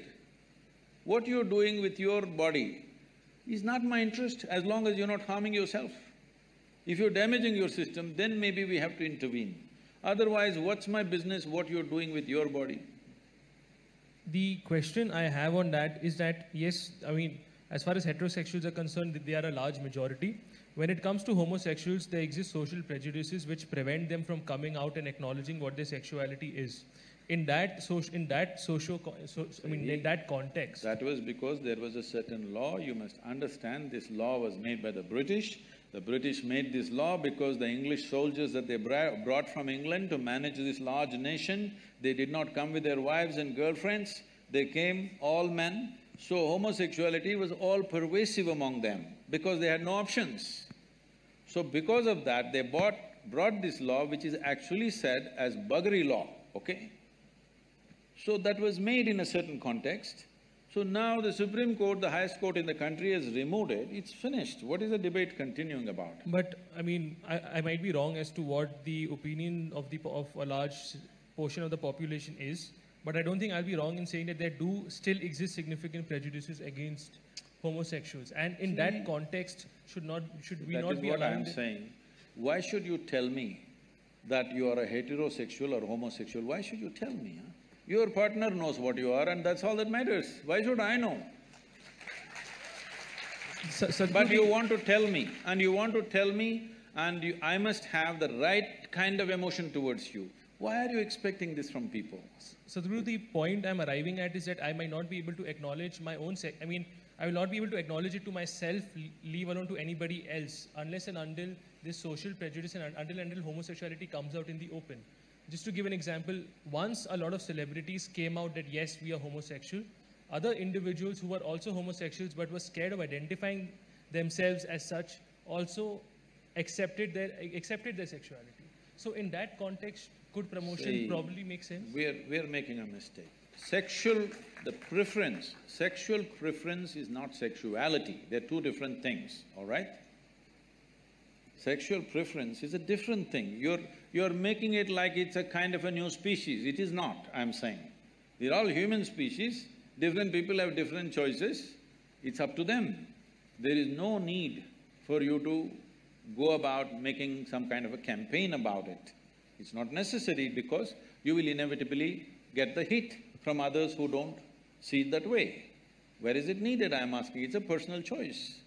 Yes, I might get the hate, but I also might I also might be able to allow other people who are suppressed in their understanding of what their sexuality is come out in the open and acknowledge what their sexuality is. It might help them. See, the thing is, what you're demanding is that everybody should acknowledge whatever you do. People may not acknowledge. What's your business? It's legal. Leave it, no. You're not going to prison for it. That's about it. Just leave it. I don't like it, so what does it matter to you? Somebody doesn't like it, what does it matter to you?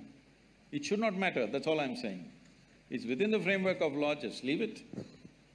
So, Sadhguru, there's one last question in this segment, or would you like to move to the next segment? We have one social media question. Whatever, sir. You're the boss, sir, whatever you say. So we'll pick up the one last question. The theme is coexistence and fear. So clearly you have this strong affinity for the species of snakes. Now, fun fact, and you've also gone on to say that… I have a strong affinity for all species. But people take pictures only when I pick up a snake. When I pick up a grasshopper, nobody does it.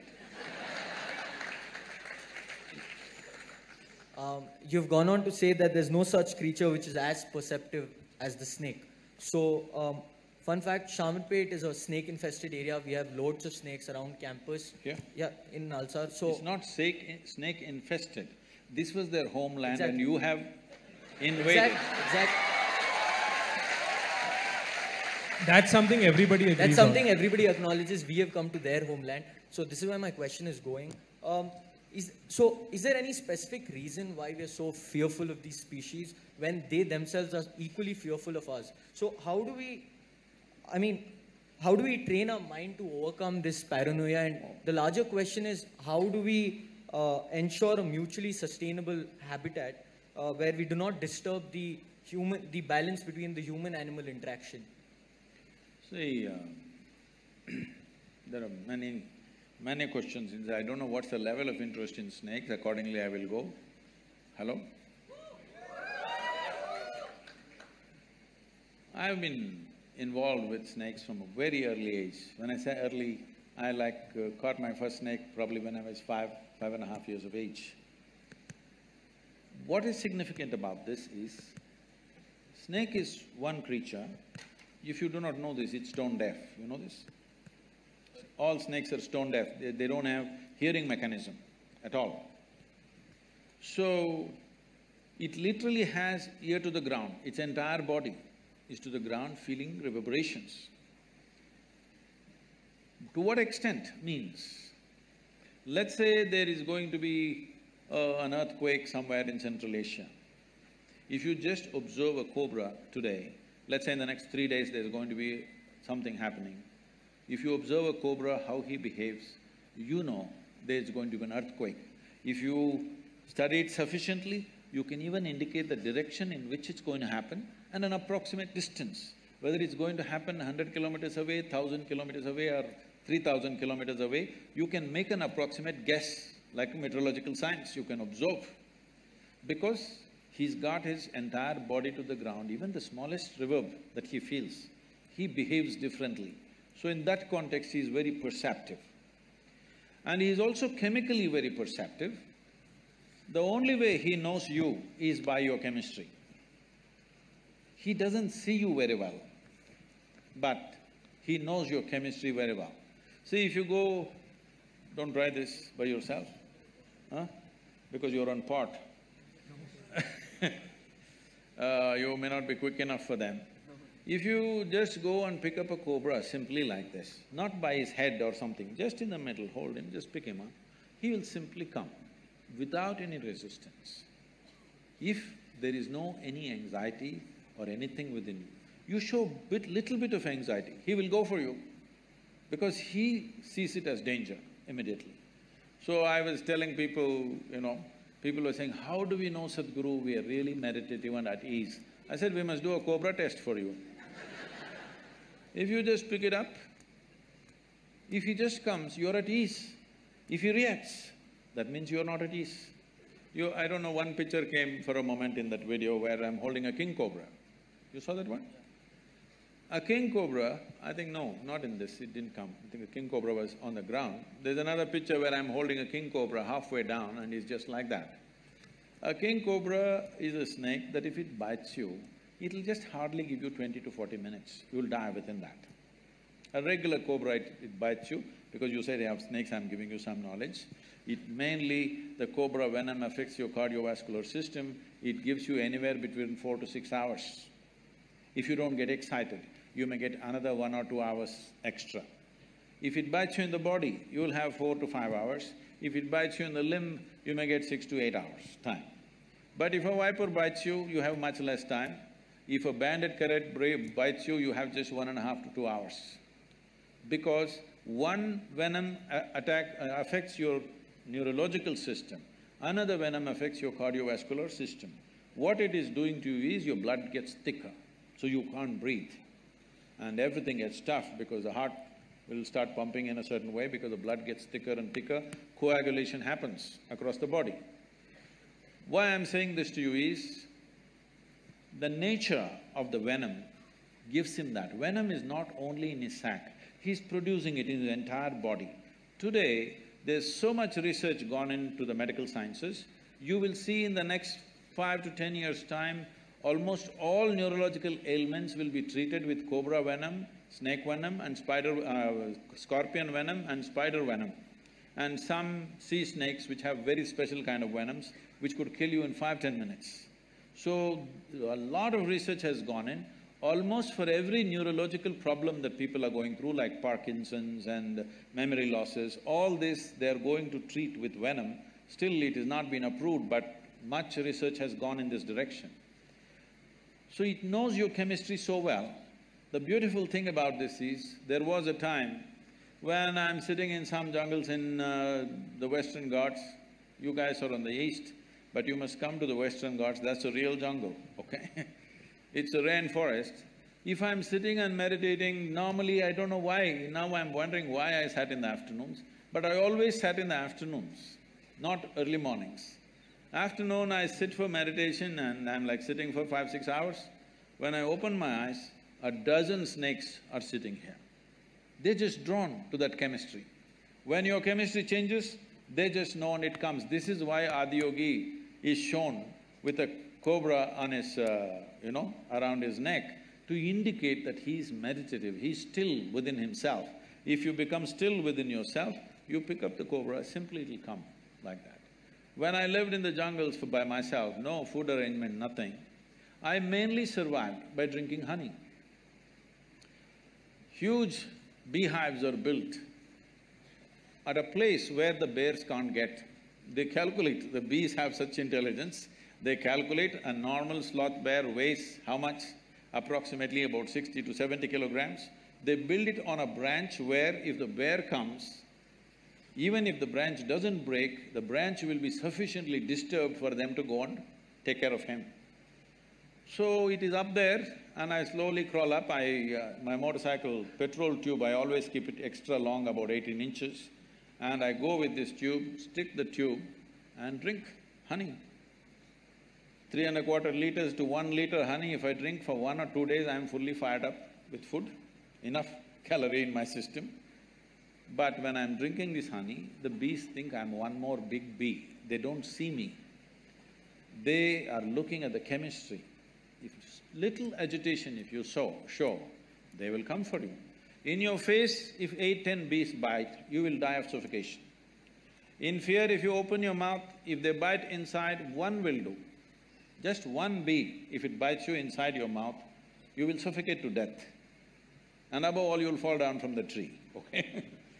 So, we can give you a cobra test or we can send people from our yoga center who will train you how to handle. Suppose a snake came inside, how to take him and leave him in his habitat. He's come here not because he want to listen to the lecture, for the conversation or the air conditioning, he's not come for anything that you have come for.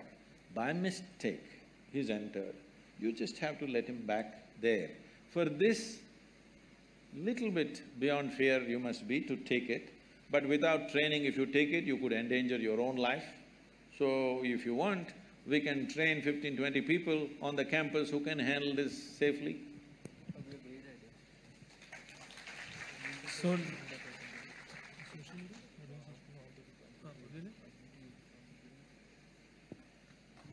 fine. So the next question is, so we'll be doing the social media question. There's one social media question. Then we open it up for audience questions. The social media question, Sadhguru, is that how do we get the population interested in politics and in governance? In the sense that… If you can hold it a little closer.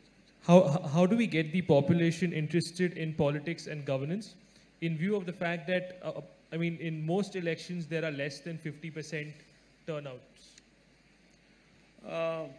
See, this is not about politics. There is not enough concern about the nation and the people. That concern has not come to a whole lot of people. Still we are in that mode. Our attachments to our family, our identities with our family and community is so strong. If me and my family are doing well, I don't care a damn what's happening with the country. Election day holiday means me and my family go on a picnic, not for the voting. Who'll go and stand in the queue? We will go on a picnic, or we'll go to the cinema, we'll do something else. Because the identification with the family is way bigger than the national identity, and because of that, they think us, other people will vote. This is their idea. Other people are going to vote, so what is there if I don't go? There's a beautiful story that Mark Twain used to love to say. There was a time when people believed there are people on the moon. Before Apollo, I'm saying in America, people believed there are people living on the moon. So they got a bright idea. They thought, on one particular given moment, all of us go stand on our rooftops and shout one word together in one voice. The word that we shout is who at them. Let's see what they say. Shall we try this here? Can all of you… I will say 1, 2, 3. Can you just say who as loudly as you can so that the whole Hyderabad hears? 1, 2, 3. See, you have become wonderful like this. But that day came, everybody stood on the rooftop. That time I got a very, a very artistic idea. I thought, this is such a rare moment. All these people are going to say one word. And me, I have a small voice. What is there if I don't say it? And I just wanted to hear this extraordinary moment, everybody saying who. And that moment came and it passed in total silence. A day may come, on election day, nobody turns up except those who are herded by political parties with money and whatever goading they're doing. This is an irresponsible way to exist. See, the word for democracy in Tamil language is Jananayakam. What this means is, people are the leaders. Still our people have not understood that we are the leaders of this nation. We are still in a monarchy mindset. We think elected person is a king or an emperor. So, this is lack of education, lack of information, lack of identity with the nation, a strong sense of we build this nation is not there. Somebody is going to run this nation. This is still a British hangover. We think somebody else is running the nation. We don't understand this is our nation, we have to make it what we want. Right now we have a nation where if Donald Trump opens up visas for all Indians, 60% of the population will swim across the oceans and get to America. This is not right. When everybody wants to go away, we have not created a nation that people want to live in, isn't it? When everybody wants to come here, that means we've built a great nation. For this, participating in the fundamental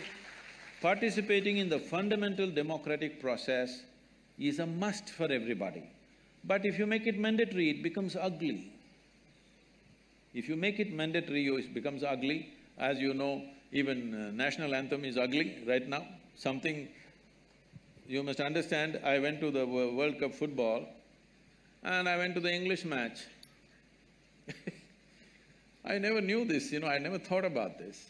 They played their national anthem. National anthem is God save our Queen, God save our Queen, give her long life and save her. Then I thought, oh my God, what a beautiful national anthem we have, the way it's composed, the way the words are written, everything. Then God save the Queen, God save the King in a democratic country? So, I'm saying even such simple things we are debating, we can't get a nation to get together and even vote. Even when nation is in a crisis, when 50% of the people not eating properly is a crisis for me. It is not a normal situation for me. It's a crisis. When such a crisis is there, whether I should vote or not, now there's making a movie, yesterday he was telling me, what is his name? Konda. Okay. They're making a movie, Nota.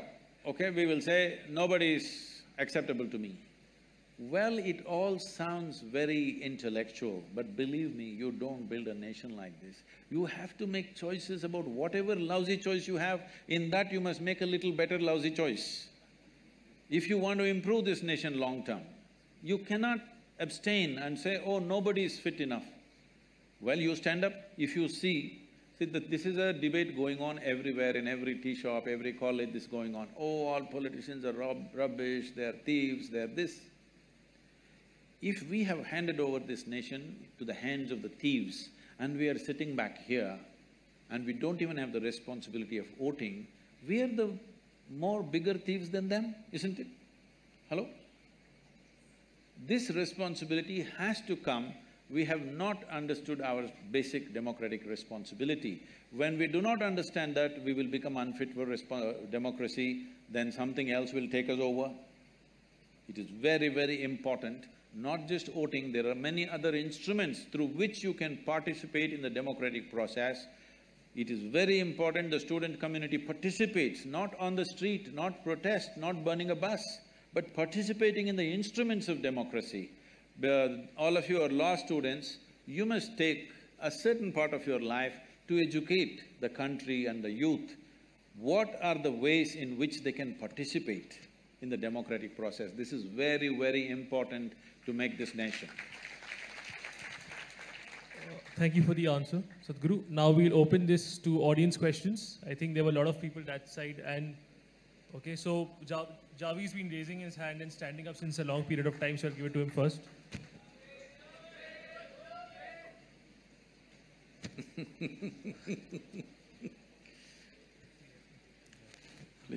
Good afternoon, Sadhguruji. As an elder, as a guest, and as an achiever, you have my respect. Now, you've been talking about a lot of undernourishment in India, people who are undernourished. It is these very undernourished people that we have taken away the food from, their nutrition. And secondly, it is these minorities who are scared to, do things out of their own volition, exercise, their own autonomy because of the environment we have created. And you also talked about, how America, respects its national anthem. There have been several politically motivated stances taken by a lot of people whereby they decided not to respect the national anthem. No. They decided to respect in a different way. True. But there it's is a also… difference. By not standing up is the point here. I'm saying that, we have created an environment of coercion and violence here. And in solidarity, if we decide to, not do this because it seems like a politically motivated… Please, sir, the microphone. Because it seems like a politically motivated… we didn't hear decision. The last sentence. Yeah, we have created an environment of coercion and violence in the society. All the people are being forced to do this against their autonomy. So in solidarity, if we decide to not stand for the national anthem, there are bigger things here. I hope that was not a rhetorical when you asked us, is there a solution? Why should we, look for a higher ideal somewhere? Why can't we just, live with acceptance and tolerance instead? Respect these people's opinions. That's the idea. No. That's where does acceptance and tolerance and national anthem… I don't even understand. Where is the relationship? Because many people don't want to stand for the national anthem because it's probably against their beliefs. Or, they… No. We are failing them as a nation. How will, us appealing to, some created deity of a nation help us in, solving these problems? I am 100% with you. If we are thinking in a spiritual way, I am not identified with my nationality. I see all people around the world are involved with me. My work largely today has become much bigger outside the country than here. So it is not… See, you're looking at this in a very simplistic way or in a rudimentary way. In the sense, you think everybody should be either for or against. I am not for or against, I am just asking you. Now you talked about various levels of injustice which has happened in the country, unfortunately it's a fact. The question is, to correct this, should we stay together or each one of us do our own thing and hope it'll get corrected?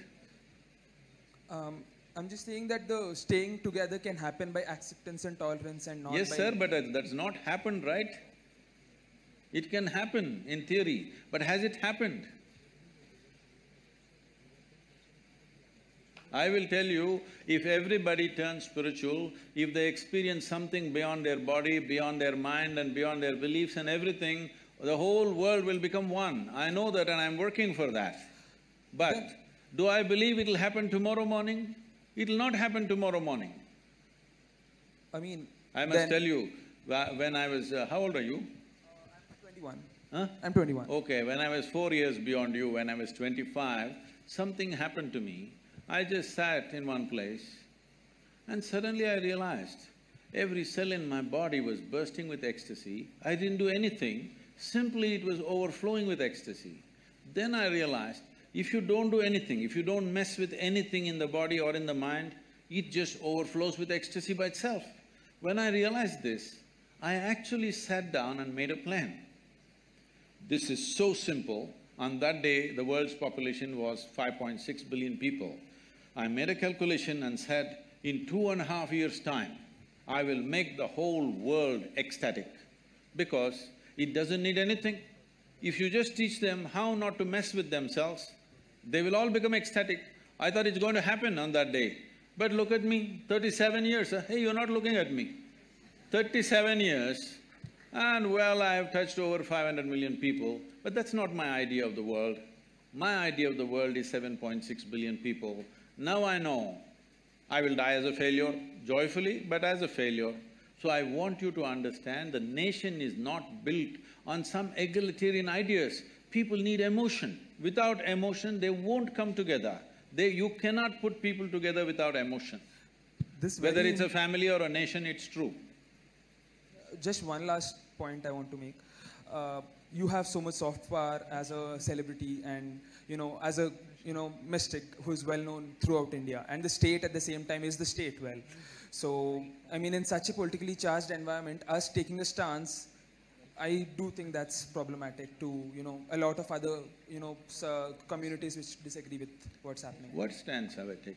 In terms of saying that, national anthem should be respected and, these are things which people don't agree with. What would you like to respect about this nation? Please tell me, we'll do that. Constitution at least? Sure, I mean, I'm saying let's just respect each other, that's it. See, where is each other? We don't meet each other, right? Every day? See, please understand, when we say a nation, we are not talking it's a flag or it's an anthem. When we say a nation, we are talking it's a certain people. So there are certain symbols which represent these people whom you call as Indians right now.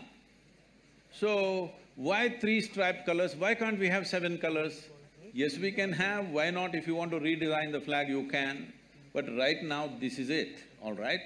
If you want to change the design, we can. You want to change the anthem, we can rewrite the anthem if you wish. But I'm saying, without tools of integration, you don't make a nation.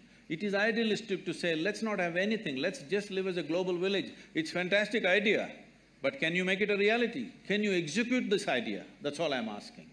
I'm talking about execution. As an idea, global is fine. If there is no nationality in the world, it'll be a fantastic world.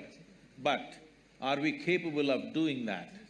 Within a state, we have to break 2 states because we can't get along for some reason, isn't it? So I think we'll spread out the questions in the interest of bringing out diversity of opinion. If the mic would be given to the lady in the 3rd seat here. Yeah, here, can the mic be given to Hello? Namaskaram, Sadhguru. Who is this? Where are you? Namaskaram, Sadhguru. Sadhguru, I will take only 45 seconds, okay? Question is 45 seconds? Why? Sir, I won't disturb anyone because there are many a person want to Really question. sorry, but like, could we go ahead and, I mean, he Okay, chose okay. somebody first. Let's go with him. Yeah. Sadhguru, Can the mic be given to the lady in the third seat? can I ask a question first? You should ask, you're going about giving a speech. Huh? Sir, I just want to say, you are just my life, okay? No, this is not a Okay, sir, romantic my question. expression. Please ask Okay, the question. my question is, sir, you told in your childhood you experienced the realization of ignorance. Some point when I watch your video, I also felt that I don't know really nothing. Nothing means nothing. But after 10 minutes or 15 minutes, I get influenced by my mind or something like that, and I lose that realization. I want to live like that. I want to live that. I want to live like the realization that I don't know. Right. From that realization, my intelligence just becomes pure, and I can look at everything. That's fine. See, just intellectually thinking I do not know is not the point. You must know the pain of not knowing. The pain of not knowing should sear through you. Only then your intelligence becomes awake. See, just look at this. Suppose I ask you to walk from here to there right now. Lights are on and you will simply walk like this without noticing anything. Suppose we make this hall pitch dark, you don't know what is next step. Will you walk? Everything alert, all your senses, intelligence, awareness, everything super alert, simply because you do not know where the next step is. So, I do not know is not an intellectual conclusion. It is the pain of not knowing. It must really sear through you, it won't let you sleep, it won't let you eat, it will keep you in a certain way. When it keeps you in that way, then you will see your intelligence stays awake and alert. In sleep and in wakefulness, it stays alert. When that happens, see, just now we finished Ganesh Chaturthi. What Ganesh Chaturthi means is, it's all become all about eating now. We've made it like that because we only see Ganesha's big stomach these days and we are inspired by that. Essentially, you know the story of what happened, that little boy stopped Shiva and Shiva decided to take off the head of a Ghana. A Ghana means, Ghanas are described this way, that they were talking in a language that nobody understood and they had limbs which had no bones. Like this it's described in the certain texts. So he took off one of their heads or the chief of the Ghana and put it on this boy and made him live with this new head. So he had this new head which is not a human head. Because of this, he was extraordinarily intelligent. You heard of those stories where he asked Vyasa that if you dictate something to me, you should not stop. If you stop, I will give up this stupid project and go. If you don't know what you're talking, I'm not going to write down. You must simply speak without a break, only then I will write down. So essentially, Ganesha had enormous… he's Ganesha, not Gajesha, okay? The elephant head came because of Shivakashi calendars. So he's a Ganapati and he has an extraordinary head and an intelligence. Because of this intelligence, he cleared all obstacles. So he became Vigneshwara. So our interest is that in him, that if we have intelligence like this, we will remove all obstacles in our lives. This is the fundamental and the phenomena of Ganesha is just this, that if your intelligence is always on, you simply dissolve all obstacles in your life. So he is a Vigneshwara. But on that day, most people are usually only boosting their belly, not their brain. What it means is you need a new head. So, Angad has already chosen, so if you could give… and then we'll move on to Joe, because Joe, I mean, some people there also, because he's been raising his hands in some time. Namaskaram, Sadhguru. First here. Many people say that thoughts create karma, and sometimes our biggest fears keep on recurring in our minds on a daily basis. So how do we stop that flow of thoughts, and how do we stop those fears from materializing, and also how to cut down on unwanted karma? Whoa. See, this whole karma business has been very misunderstood and been projected as a fatalistic process. Karma means this, Karma means action. Literally translates as action. As you sit here, there is physical activity going on, there is mental activity going on, there's emotional activity going on, there's energy activity going on. These four dimensions of karma are happening within you every moment of your life, both in wakefulness and in sleep, it's happening. Now if I ask you a question, since today morning, since you woke up to this moment, how much of these four dimensions of karma are you conducting consciously? How much do you think? Percentage? Well below 1%, believe me. It's way below 1%. When 1% of your life, let us say, is conducted consciously and 99% accidentally, you must be shit scared of life. How else to live on? If you're driving a car and 99% it is accidental the way you're driving, will you be scared or not? So fear is a consequence of your inability to manage the nature of your intellect. See, your life's experience is happening this way. These are three dimensions. There is something called as memory, which feeds you all the time.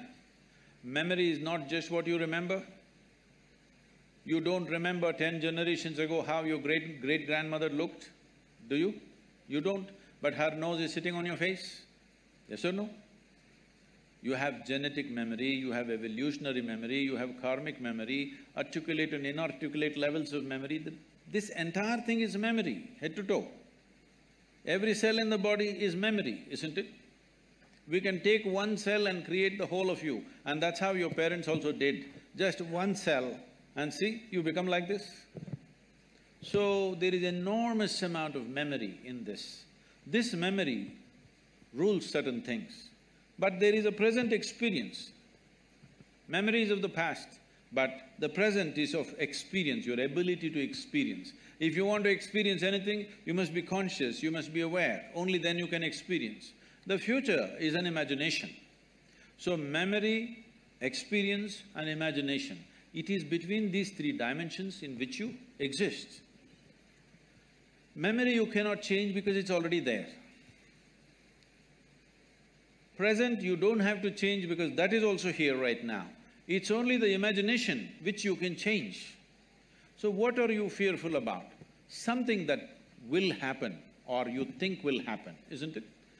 Fear is always about something which does not exist right now, it's always about what will happen. So you are suffering that which does not exist.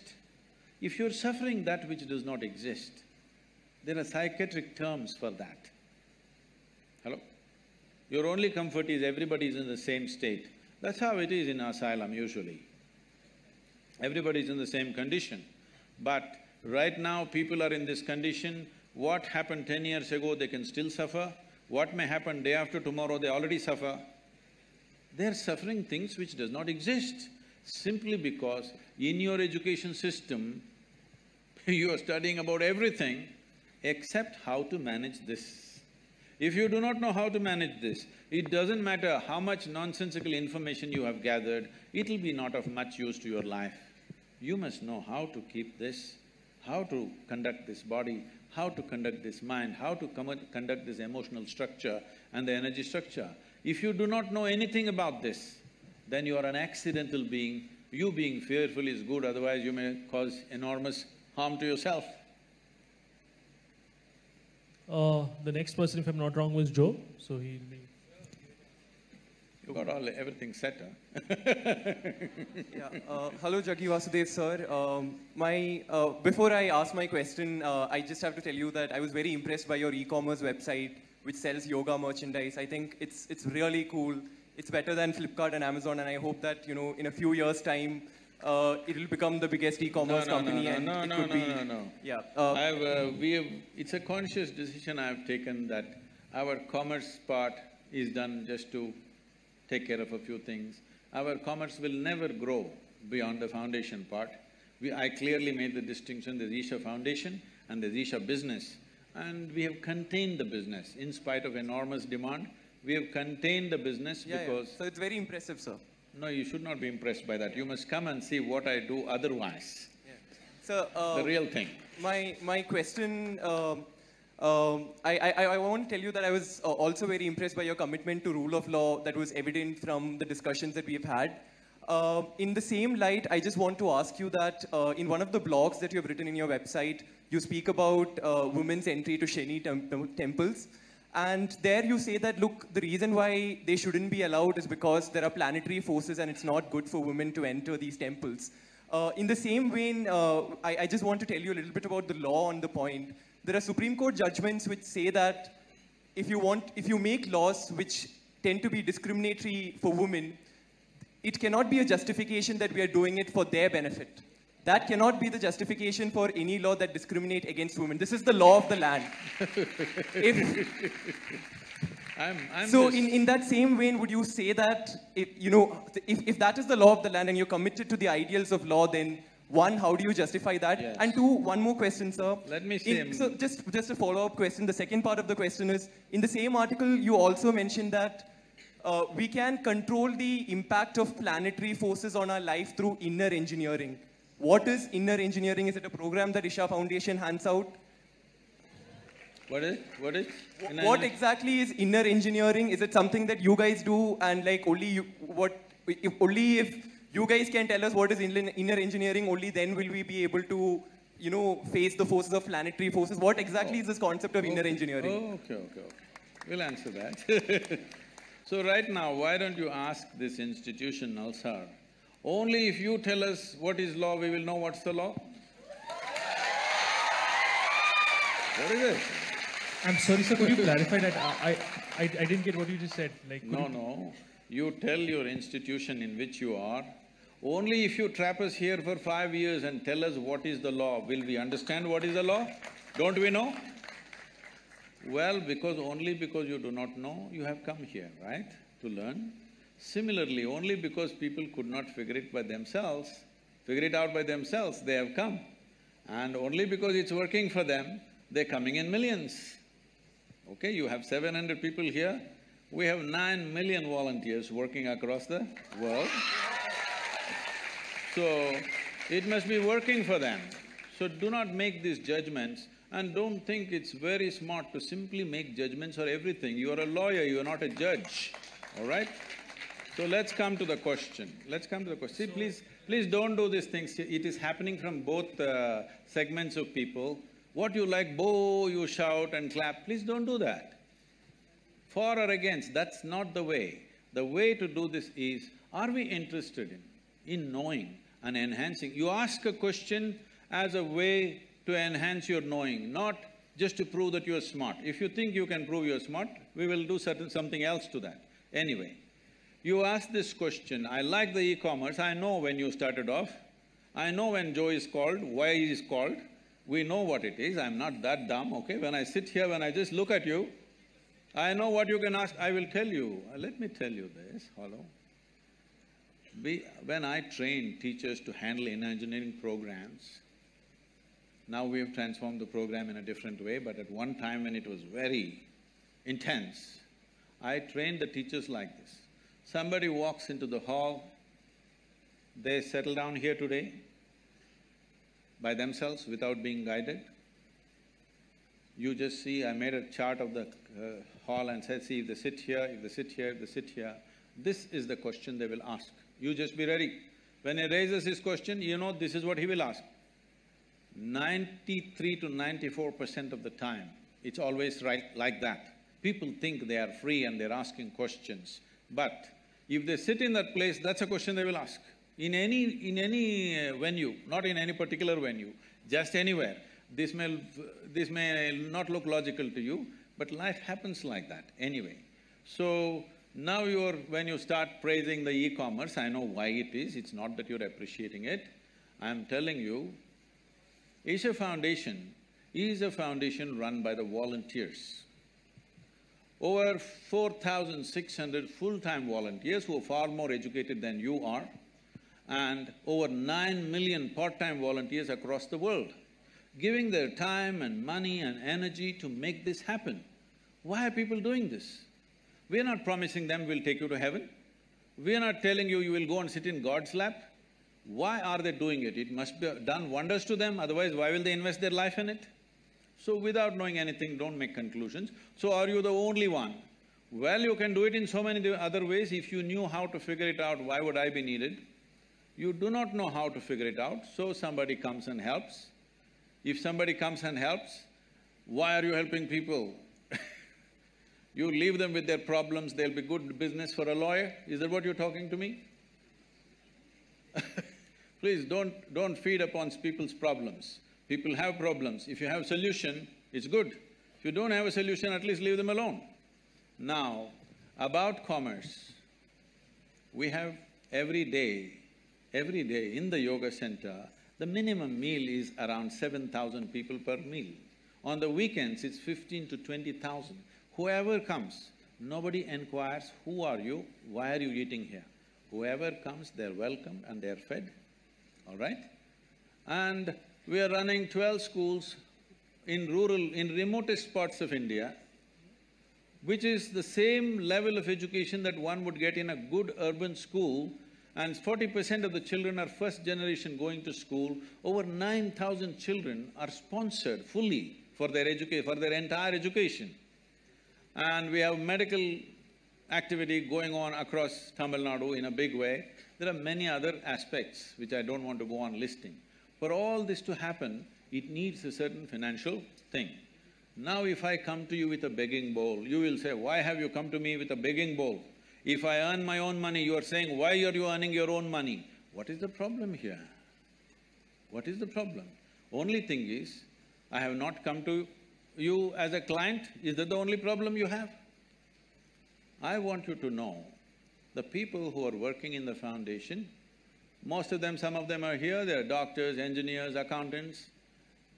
They have quit top, high-paying jobs in their life and they're serving for free, all right? Thousands of them. And you have something against them, please. It's not about me because I don't do all that work. People are doing all that work, including the website and the commerce.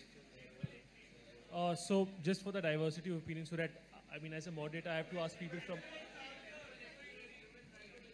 Oh, women's rights, yes. About Shani Signapur. See, first of all, you have a misunderstanding that Indian temple is a place of prayer. Indian temple is not a place of prayer. I want you to know this. Different temples were built in different ways for specific purposes. Shani temple is built for occult purposes. Occult means, you know what's occult? What is the Telugu word for occult? What?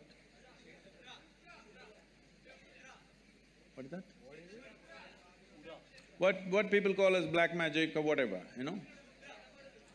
There are certain occult practices where if the occult practices are being done, women in state of pregnancy, in menstrual cycles, it could seriously impact their life. So they said women should not go. It was also designed that on a certain day, if the woman is in a certain condition, on a full moon day she can go, other days… These are prescriptions, these are not restrictions. These are prescriptions, these are not discriminations. These are done with a specific intent. Or, now that you're talking about women's rights, why don't you fight for the men's rights? In our temple, the Bhairavi temple that we have, men are not allowed inside the sanctum. Why don't you stand up and fight for that? I will tell you why they're not allowed. That temple is only for the women. Men are not allowed. Why? Is it a discrimination? It is not about discrimination, it is a certain dimension of life. If you go by this crude sense of equality, you will harm the woman immensely. There are millions of temples open to everybody. Suddenly, why discrimination will come in one temple? What are you talking about? This is not a culture which discriminated against women. There are more female deities in this country than male deities. Every village you go, there is an Amman temple, there is a Devi temple. And you think it's discrimination? These are very rudimentary ideas picked up from the West. You have not seen this culture, you have not understood the profoundness with which is run. Unfortunately, because of 15, 20 generations of poverty, we've kind of mixed it up and made a mess out of it. That is a different matter. So, before I move on to another person, and he'll probably be the last person, before I move on to you, are the people there done with that particular question, or is there any further question on that particular issue? I mean, for diversity of opinion, I need to choose somebody from here. So, I mean, unless you don't have a further point on the same issue, I'll proceed. So, could somebody please give him the mic? Namaskaram, Sadhguru. So, yeah, so if Job has a follow-up, then please proceed. So, this... I can't help it. I mean, if he's not satisfied with the same issue, he should be. So this crude sense of knowledge that you're talking about is the knowledge that's coming from the Supreme Court of the country. Who is speaking? Huh? So this crude sense of knowledge that you say is the knowledge that's coming from the Supreme Court of the country. No, please understand. No, please listen to me. Sir, you're still not addressing the point that who are you and I sitting here to make prescriptions for women and say that this is harmful for you, hence don't do it, or this is not harmful and you shouldn't do it. It's not up for you and I to do it. If it's harmful and they still want to do it, they are free to do it, right? I mean, you say that what people want to do in their bedroom, it's an individual choice. If women want to enter it, they want to enter it. Who are us to stop it? You ask a question, please. You please ask a question. I'm not that dumb that a question needs to be explained to me. You ask a question. You didn't answer it the first time, hence I'm explaining it. You asked a question again. Let me answer this, right? The question is, who are you to tell the ladies whether they should go to this or not? No, I'm saying they should have the option. I'm saying they should have the option. So, I mean, just to give a similar example, sir, alcohol might be... I got it. There are hundreds of temples in the country where men cannot enter. So if men say... There's a history of discrimination. That is a different matter. See, you're mixing up two things. There is unfortunate history of discrimination on all levels. That's a different matter. That has to be settled in a different way. But when a specific aspect comes, if you want to rule out all the subtler aspects of life and just say this is it. Anyway, let me tell you this. This I'm on camera. Let me tell you this, okay?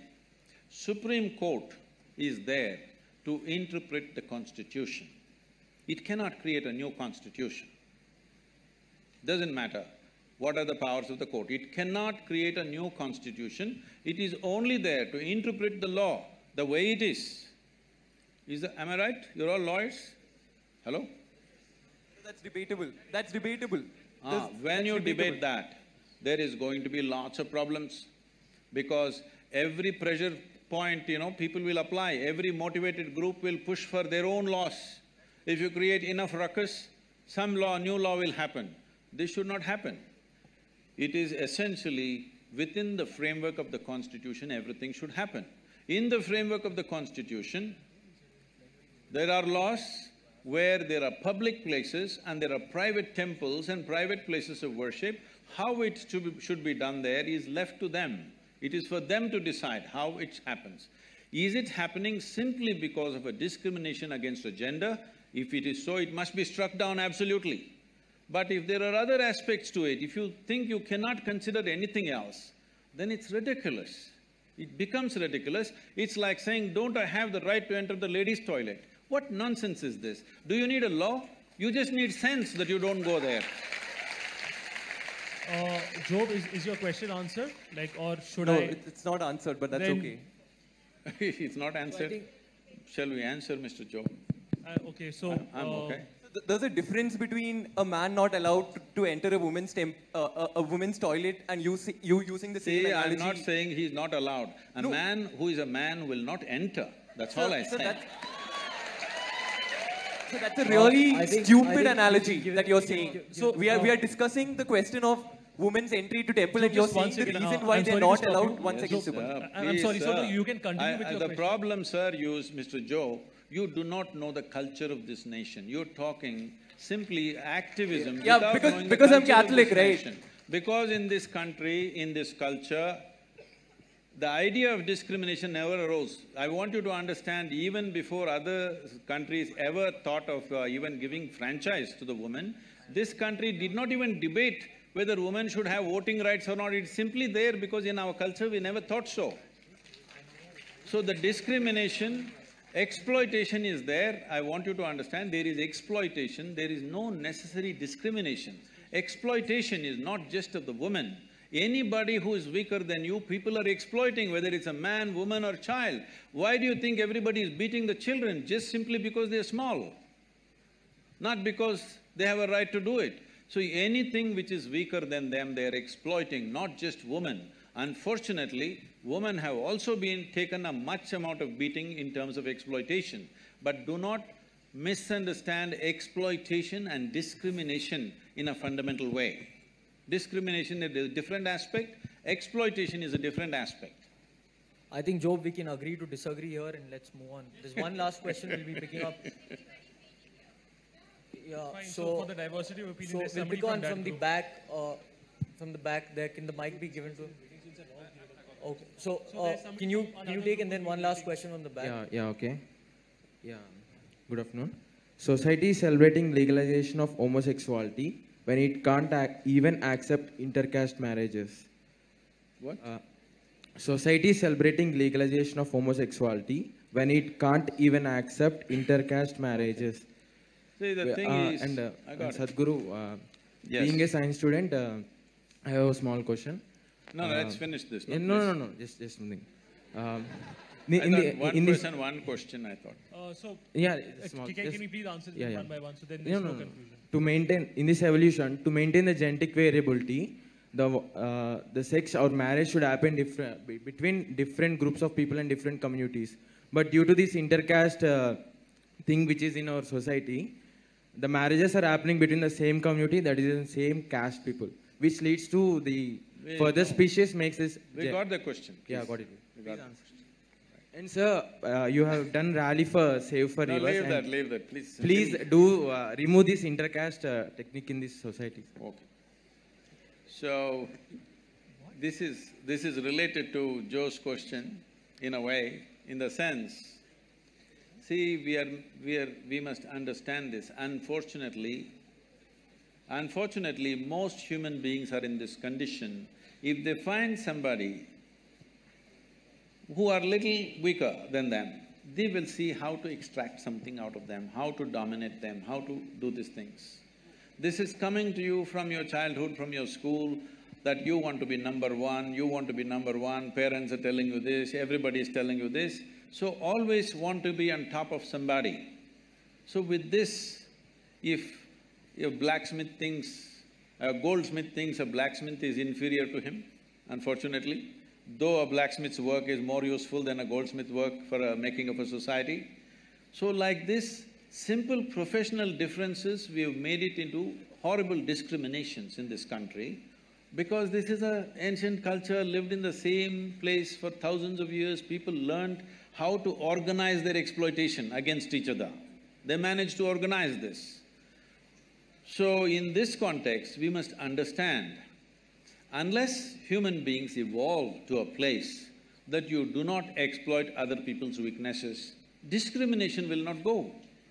You can talk as much as you want, it will not go. For thousands of years, it's not gone. One thing about the caste system is, it was basically a professional division which turned out to be a very discriminatory process over a period of time. Now largely this professional division is going away because people come, now we don't know what caste you are, it doesn't matter, you're becoming a lawyer, all right? You're not a vakil kind of caste system. You something and you're becoming a lawyer. Somebody can become an engineer. So, this transference of knowledge through family systems are gone, so in that context, caste has become irrelevant. Right now, the caste still exists much more strongly in the rural community than in the urban community, because that is the only social security most people have. Something goes wrong with my life, I can only go back to my caste people. If I go to somebody, they're not going to help me. So this is unfortunately the social security system that they have, which is exploited again in so many different ways. Unless we develop a universal social security system in this country, that every human being has a net to fall back on, caste will not go. Once the universal social security comes, you will see caste will naturally die a death. You don't even have to fight it, it'll just go away. Once this social security is there for the human being, the reason why it's gone in educated and well-to-do people is because they have their own security. They don't have to go back to their caste. But the poorer people in rural India, for them the only security is their caste, their clan. You can only go back to your mama or your somebody else or whatever else. You can't go to a strange person and ask for help. So we have to make the society where every human being feels secure in the country. Only then you can remove this, otherwise you cannot remove. People are thinking this is just based on discrimination. No, discrimination is coming because wherever somebody is weaker, somebody is exploiting them. This is not caste, this is not gender, wherever, whoever they can get, they will exploit, all right? Why women and children take the beating is because they're little physically weaker. That's the only reason.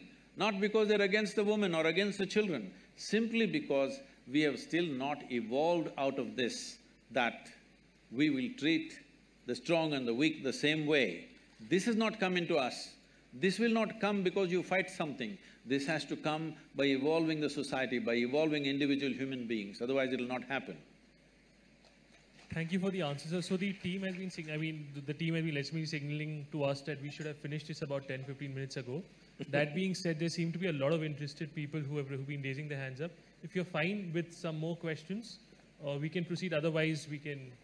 It's completely… If you're okay, I'm okay, sir. You're the boss today. No, so, sir, it's your decision. No, sir, you're the moderator. They have been signaling… If you say answer the questions, I will. If you say please leave, I will leave. What we can do is we can take 3 final questions and then… So, I mean, from all 3 sides, like… Can the mic be passed on to the back rows there? Hello? The back rows there. I will pass the it left. on once I'm done with my question.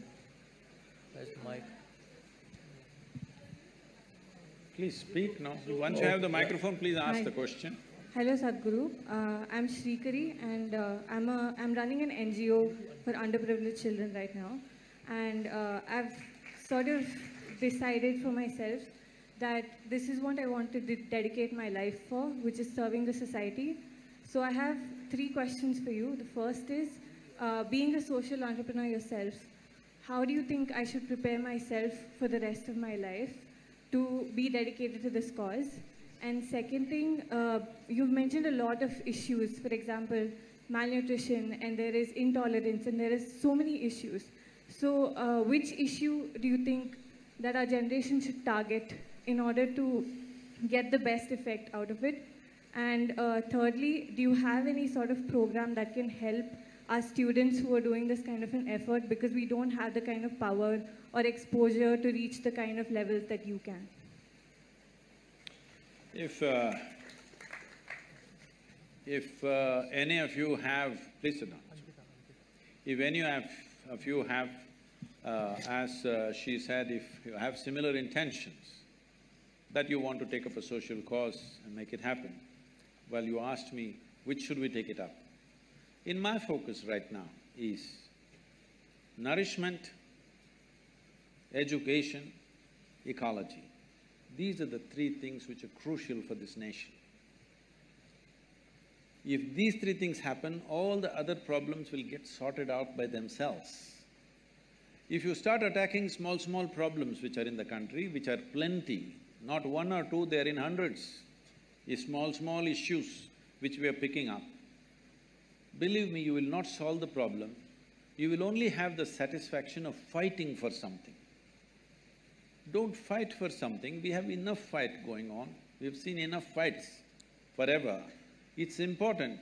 This country must be well-nourished, fundamental education must happen, and ecologically we must take some quick steps, because this is an area which we cannot reverse very easily.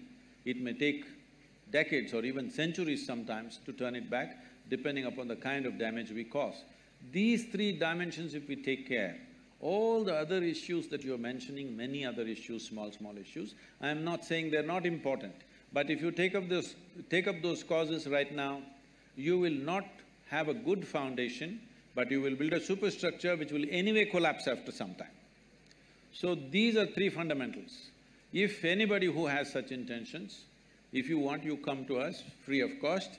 We will train you for 1 or 2 or 3 months. Right now, we are… somebody mentioned Rally for Rivers. We are training hundreds of youth for over 6 months. about the ecological aspect, how they can take it up in their own area, full depth and dimension of the problem and how they should handle it, how they should deal with the governments, they should deal with the people and the situation on the ground, how to manage this like this. So for these three aspects, if you're taking up nourishment or education or ecology, we can train you. Above all, if you're going into social activity, I've seen so many people, particularly Indians who are settled in United States, after working there for 10–15 years, when they've made a certain amount of money, quite a few of them get this urge, they want to come back to their village and do something. I'm telling you, almost 90% of them return absolutely frustrated, not able to doing anything and lost their money, lost their job, this kind of situation. Simply because India is a complex thing to deal with. One has to be in a certain state of… First thing is to understand, another thing is how you are. If you are the kind who are going to get freaked and disturbed by everything happening negatively around you, then you should not get into it because they're going to freak the hell out of you on a daily basis. It doesn't matter how much work you do, you will only face abuse and accusations and people will file cases against you, they will protest against you, all kinds of things.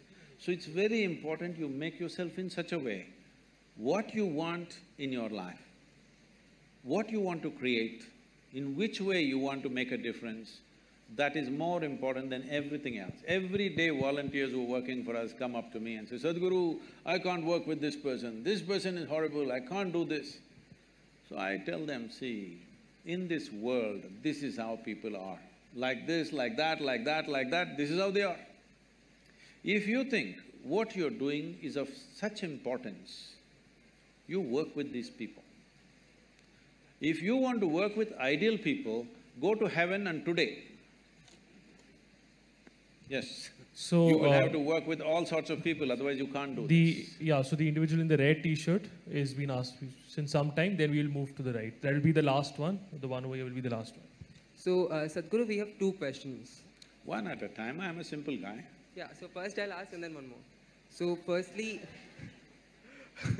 you said that from your years of practice and looking at people, you can just look at somebody and tell their past, present and future. Now, we'd really appreciate it if you could look at me and tell my past and present. Anything. No, I am not an astrologer for you. No, astrologer would be somebody who sees the future. I'm asking you only to see my past and present. Astrologers also talk about the past to get the market oriented, all right? I am not in that profession. So when you say you're a mystic, what exactly do you mean? When your first answer to his question about first impressions was that you can see the past and the present, while all of us mortals over here won't be able to do the same thing. So then fulfill his claim that you can tell us about his past or his present. But notwithstanding that, my question is different. My question is that you've spoken about how you believe that like we must live in harmony with nature, etc. You told us that we've come here and we've taken over the land which belonged to snakes. No, that is true everywhere. Correct. Taking you to the question that… I'm so sorry to stop you, sir. In case you're not comfortable answering that, No, I'm okay with any question.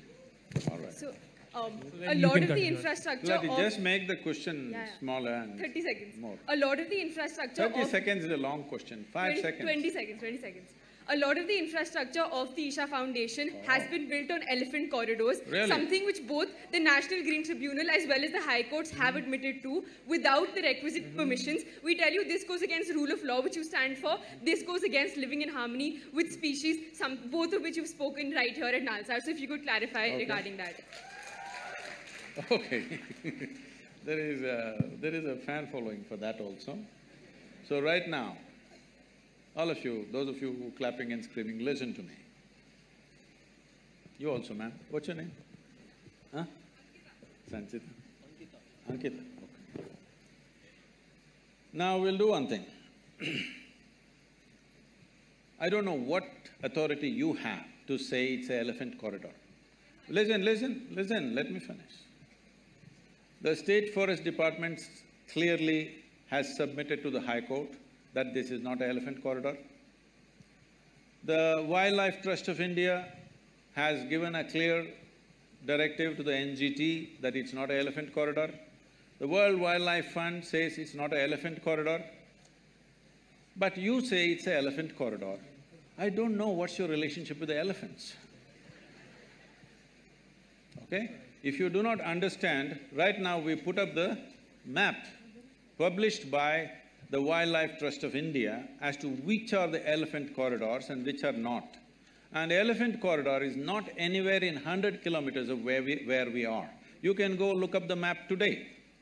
Now, you can open up your cell phone and look it up now.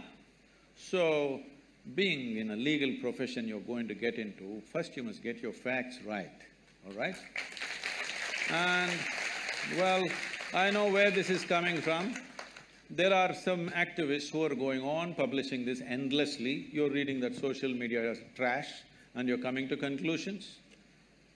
Anyway, I want you to know, today if I want, by tomorrow evening, I can file 100 cases against you, all kinds of things.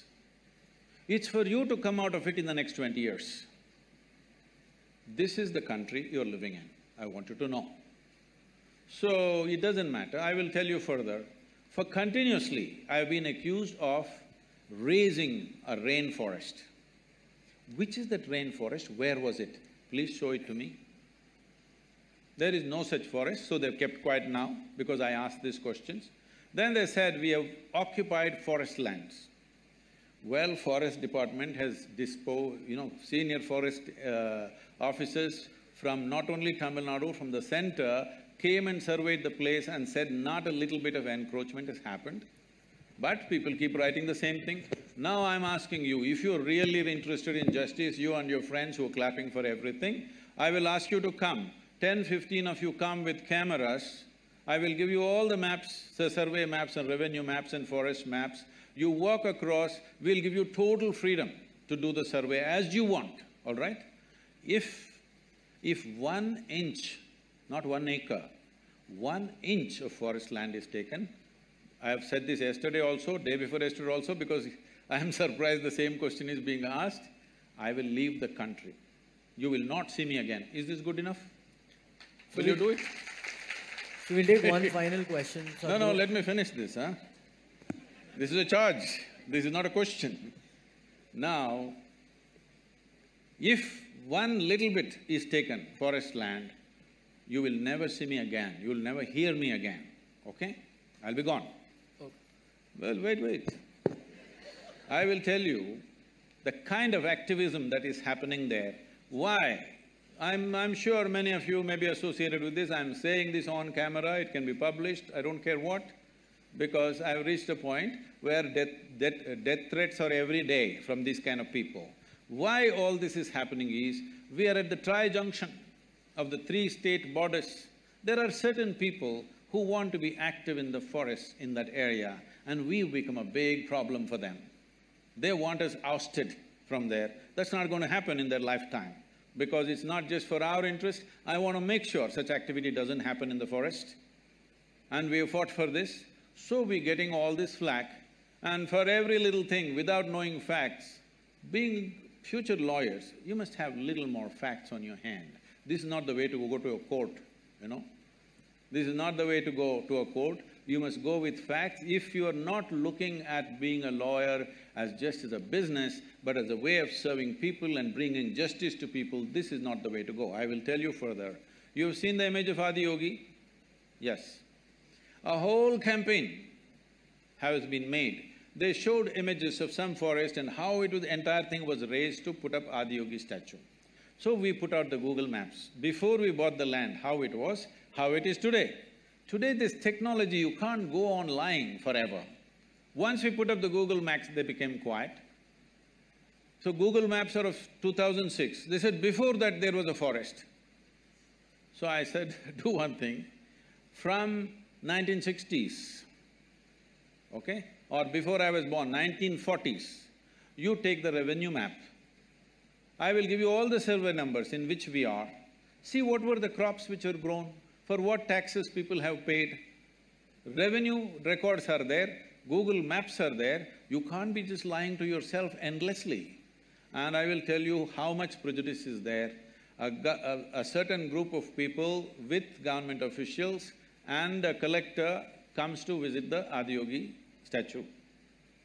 One official, not a low-level official, a mid-level official, says they have built a factory shed without permission. So collector asks, where is the factory shed? He points at Adiyogi and says, this is the factory shed. He's surprised, is this a factory shed you are saying? This is a monument? They've taken permission for a monument. No, no, in my opinion, this is a factory shed. Inside there are metal members and outside there is a metal skin, so it is a factory shed. Tell me, who will call the image of… there is an image of Adiyogi, can you put it up? Who will call this a factory shed? Please look it up. Please look it up on the website. You look at the Adiyogi, it is on the Guinness record for the largest face on the planet. And now somebody describes this as a factory shed and wants to file a case on us. I want you to know who is this person who calls Adiyogi a factory shed and what is the intention and what is the purpose of such a comment. Who they are and what they are motivated by. You must look at it. Yes or no? Please look at it. And I'm telling you, the reason all this has started is because of the tri-junction. One mistake we have done, if it's a mistake, I don't think it's a mistake personally, but legally it's a mistake, is they did not give us a particular officer who was sitting. It's all become religious in this country. A particular officer who is sitting there does not give us a no objection certificate, even though we fulfill all the legalities for 4.5 years. Nothing happening. I said, go ahead and build. We had everything else, only one department we don't have, no objection. First, why the hell do you have an objection when I'm investing and building infrastructure for this country and for the people? What's your problem? But they have a problem. No objection certificate takes 4.5 years and they don't give an explanation why they have an objection. There is not a single reply. So I said, go ahead and build. So we built 2 buildings without that one no objection. Using that, they filed multiple cases on us.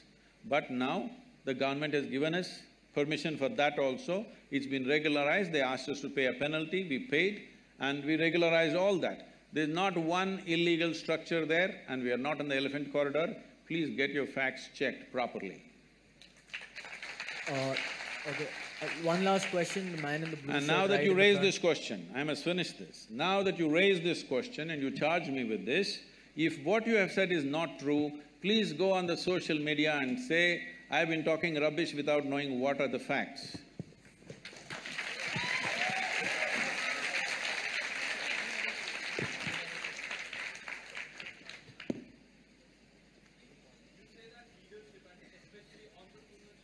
Yeah, it's not working. Give us the… Is it… You say that leadership and especially entrepreneurship and enterprises is very much needed for the growth of this nation. So how important is it for the youth or a young individual to be a leader and having a bigger vision which is beyond just their own survival but which includes larger well-being and growth of humanity? And if someone takes such responsibility, how a person having such a vision make himself capable and competent and clear? Thank you. See, in the development of a nation, today we have reached a point in the world where it is not the military prowess of a country, nor is it the political circus that goes on in a country, nor it is the activism and stuff that goes on in the country which decides the well-being of a nation. It is the success of the businesses which will determine the well-being of a nation, because we have decided to go market economy. Is it the best way to do things? I personally may not think so, but that's not the point. We've decided to go that way, we have to make it a success. That's all there is left to us. Every day we can't be rethinking which system to take on. We have to make it a success because we've chosen to be there. Now, for me to become a business leader or a social leader, what is it that I have to equip myself with? Well, that now famous inner engineering, that's the first thing you must do, because if you are not equipped to handle various uncertainties in life, if outside situations are going to determine what happens within you, then you should not enter into that kind of ventures because life will freak the hell out of you. You must choose a safe job. If you are the kind who is going to be impacted by what's happening around you, then it is going to be very difficult for you to handle those kind of situations. So first thing in everybody's life, no matter what you're planning to do, in everybody's life, first thing is to enhance this life, then to act in the world. If you act in the world before you enhance this life, you will see, if you succeed, you will suffer, if you fail, you will suffer. Very important that you bring yourself to a state that your peacefulness, your joyfulness, the pleasantness of who you are is not determined by somebody else or something else. If you establish this one thing, you are equipped for life. Thank you very much. I'm sorry, we're done, we've exceeded by… It's just the continuation of this question. It's not complete, the answer. Like, if you have done you said first step is inner engineering. If you have done it, I'm practicing since 3 years. So what is the second step? What is the exposure? What is the right kind of education and environment that is needed? First step I have heard many times. What is the second step? I want to equip myself with that. That's a very personal question. We will deal with this personally. Okay, thank you. Thank you, sir. So, yeah, hi. Thank you, Sadhguru, for answering all questions. I think we exceeded the limit by around 1 hour, by at least 1.5 hours. Oh. So, thank you for, patiently answering all questions from, from all different people. And quite explosively, not patiently. Quite explosively, not for patiently listening and explosively answering the questions.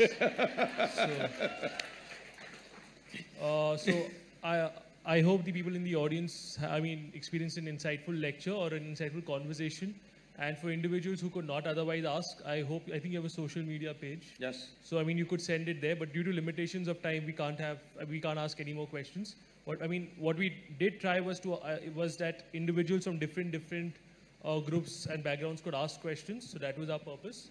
So I think we're done. So, thank you a lot, Sadhguru. Thank you very much.